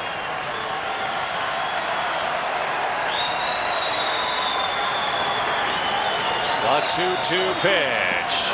He struck him out, and the Cardinals win the game 4-2. Veers gets save number 20. And the Cubs fall back to 10.5 games out of first place. St. Louis wins their 65th of the year. Veers his 20th save, second since the All-Star break. And the series, Dave, I don't know, even at a game apiece, as Garrett Stevenson was absolutely magnificent today. He really was, Chip, and he got it done with a good fastball, not overpowering, but he was able to change levels, throw that fastball upstairs, and then go with the breaking ball. Don Baylor gets tossed out of this ball game, arguing balls and strikes, and Garrett Stevenson all day long was painting in and out, changing speeds. And what a luxury it is for Tony La Russa to go to someone like Matt Morris, who goes an inning and 2/3, throws good hard fastballs, and then to turn it over to Dave Veers. So the Cardinals put the first score on the scoreboard today. Pressure's on Cincinnati now. They play in Milwaukee a little bit later on tonight. Reds must win just to keep pace with the Cardinals. They're 4.5 games back. Cubs lose a game again. We're now 10.5 back and fall back to 10 games below the 500 mark. A wonderful outing by Garrett Stevenson. Rough outing for Jamie Arnold for the Cubs in his Cub debut, but Van Poppel, Farnsworth, and Rain through 6 one-run innings of relief out of that Cub pen. Another encouraging sign for them, as well as Sammy Sosa, who rips another home run, his 30th 8th of the year. 4-2 is our final score, and we understand Cardinal catcher Mike Matheny is sitting downstairs, ready to talk to us about this big St. Louis win. Mike, can you hear us? I got you, yeah. Mike, first of all, catch your breath. I know it was hot down there. How bad was it down on the field today? You know, that's probably the roughest I've had this season. I feel for Kerwin. I hope he's all right. But, you know, we had no breeze behind the plate, and I was wondering if there's going to be a race, which one was going to go first, me or him. Well, I'm sorry that anybody went. We understand that Kerwin is doing okay, a little heat exhaustion, so that certainly is good news. And let's talk about your day first. A 3-hit day, your second one of those on the year, and a big RBI for you guys. A stat for you all. You've had trouble with men in scoring position all year. You were able to come through with a big base hit for the Cardinals. Yeah, that's been a nemesis for me all season, where not necessarily, I haven't been putting pressure on myself to hit 350, but you know, I feel I can help this team out in situations like that, do the little things, move the runner up, and get a guy in, and get a big knock every once in a while. I think that's all that's expected of me, and haven't been doing a great job of it, but here lately we're starting to turn the tides, and hopefully we'll make a run right here at the end and do it a little more consistently. I know you guys have been asked this an awful lot, but talk about the psychological aspect of playing without Mark McGwire for an unspecified period of time. It seems like from time to time, at bat to at bat, you have guys trying to hit a 5-run homer instead of just getting a base hit. Do you guys sense that as a team? Well, I don't sense an overall state of panic. As far as Mark, I think anybody would be lying if they said we don't miss him and we don't want him in the lineup. It'd be great to have him here, but that's something we've had to go through all year. Our bench has done a great job. We've had guys go down. We've had different guys step up, and right now I think it's just all over the team. We're having a little bit of trouble getting the big hit, and we're not taking advantage of opportunities that we did earlier in the season. Whether Mark's here or not, he couldn't carry the whole weight on his shoulders either. But you know, I'm looking forward. I'm hoping that he'll be back here soon, and I know that'll be a big boost for us. Talk about consistency. How about your starting rotation? 5 guys have taken their turn every 5th day. Today it was Garrett Stevenson, and he had great stuff. I mean, he was in command from the opening bell. Garrett surprised a lot of people, and he's been a great asset for us this year. He's come out, and very rarely has he had an outing where he really wasn't working his spots. He's a great control pitcher. He's been mixing up his speeds well. I think we're just going to see more good things from Garrett Stevenson. The rest of the guys have done a great job too. You don't keep running the same 5 guys out there for no reason. I mean, that's something I know these guys are really proud of, that our pitching staff's taking care of each other. The pin's picking us up, and you know, we got a long way to go here. We got a long month, and I'm really expecting a lot out of this staff, and I know they're expecting a lot out of themselves. Last question before you pass out down there. What do you think of this Cardinal Cubs matchup? Well, it's a great rivalry, isn't it? It's a great rivalry, and it's especially here at Wrigley. We like it at home as well, but you see all the life here, and we're anxious to get out there every day. It's a great atmosphere, and it's great for baseball. But right now, I think we're just making every game kind of like it's the best rivalry of the year, because we need to take advantage of them. Well, Mike, I appreciate your patience. Your time is appreciated by all of us, and the first IV is on me. Thanks a lot. Mike Matheny, catcher for the Cardinals, a big day today. 3 hits, an RBI, and he caught the winning pitcher, Garrett Stevenson, as the Cardinals even the series at 1 game apiece. We'll step aside, take a break, and come back to a very hot and humid Wrigley Field right after this.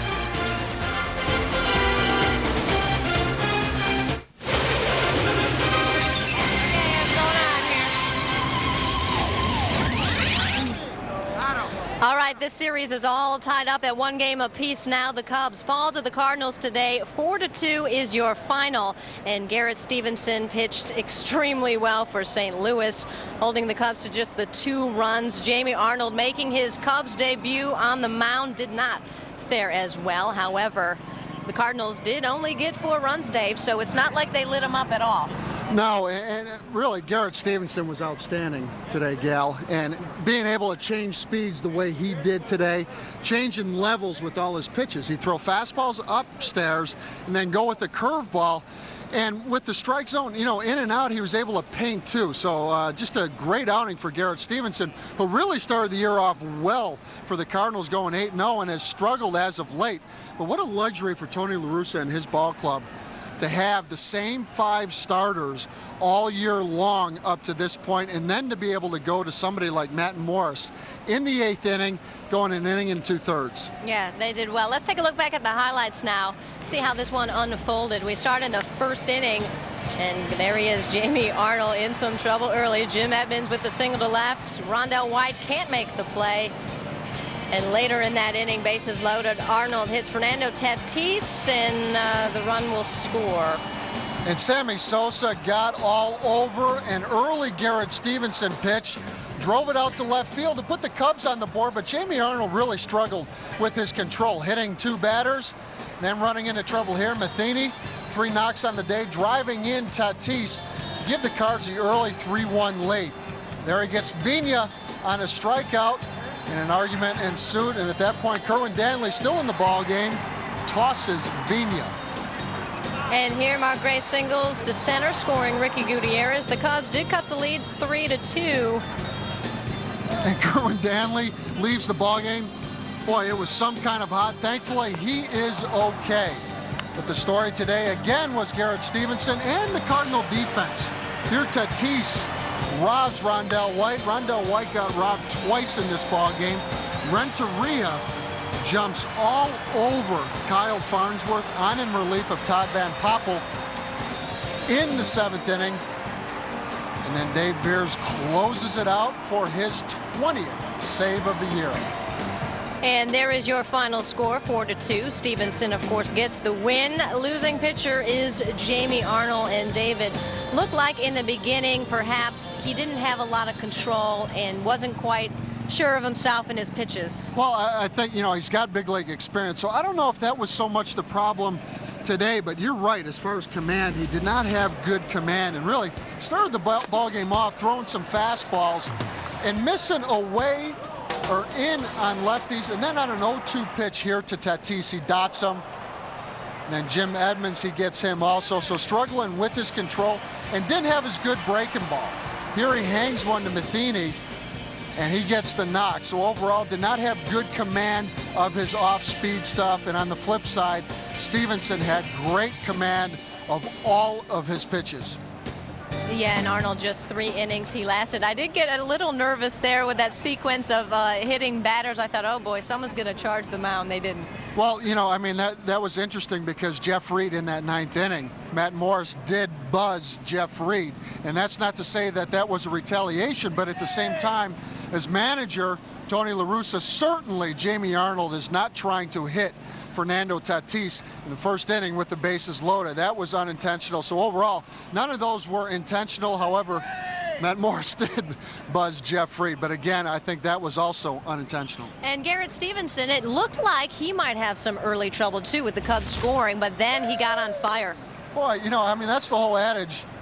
You know, get him early, because the key with Garrett Stevenson is once he finds all of his pitches and is able to use them effectively, he can flip it up there good. And when he's able to change speeds like that, guys start worrying about the changeup or the breaking ball, and then he goes to that good hard fastball. And every time Garrett Stevenson got in a jam in today's ball game, he had that little bit extra. He was able to reach back and throw it right by some guys. And how does this heat, this weather affect you, especially the pitchers on the mound? Yeah, I'll tell you what, there's nothing better than to pitch in this weather. The only time sometimes it affects you, obviously, it will drain you. And Garrett Stevenson up over 115 pitches in this ball game. And the key for Garrett Stevenson, by the way, is the amount of strikes he threw. But overall, it really doesn't affect you that much as a pitcher. It's easy to get loose. Sometimes it's difficult to throw the breaking ball, because what happens is your fingers get wet from all the sweat and you're not able to throw that breaking ball. That's why rosin is so key. Yeah. When you put rosin on, get your fingers nice and sticky and you can throw the hammer. Yeah, they needed a lot of that today. I hear we're having a cool front move in for tomorrow, so when Kevin Tapani takes to the mound,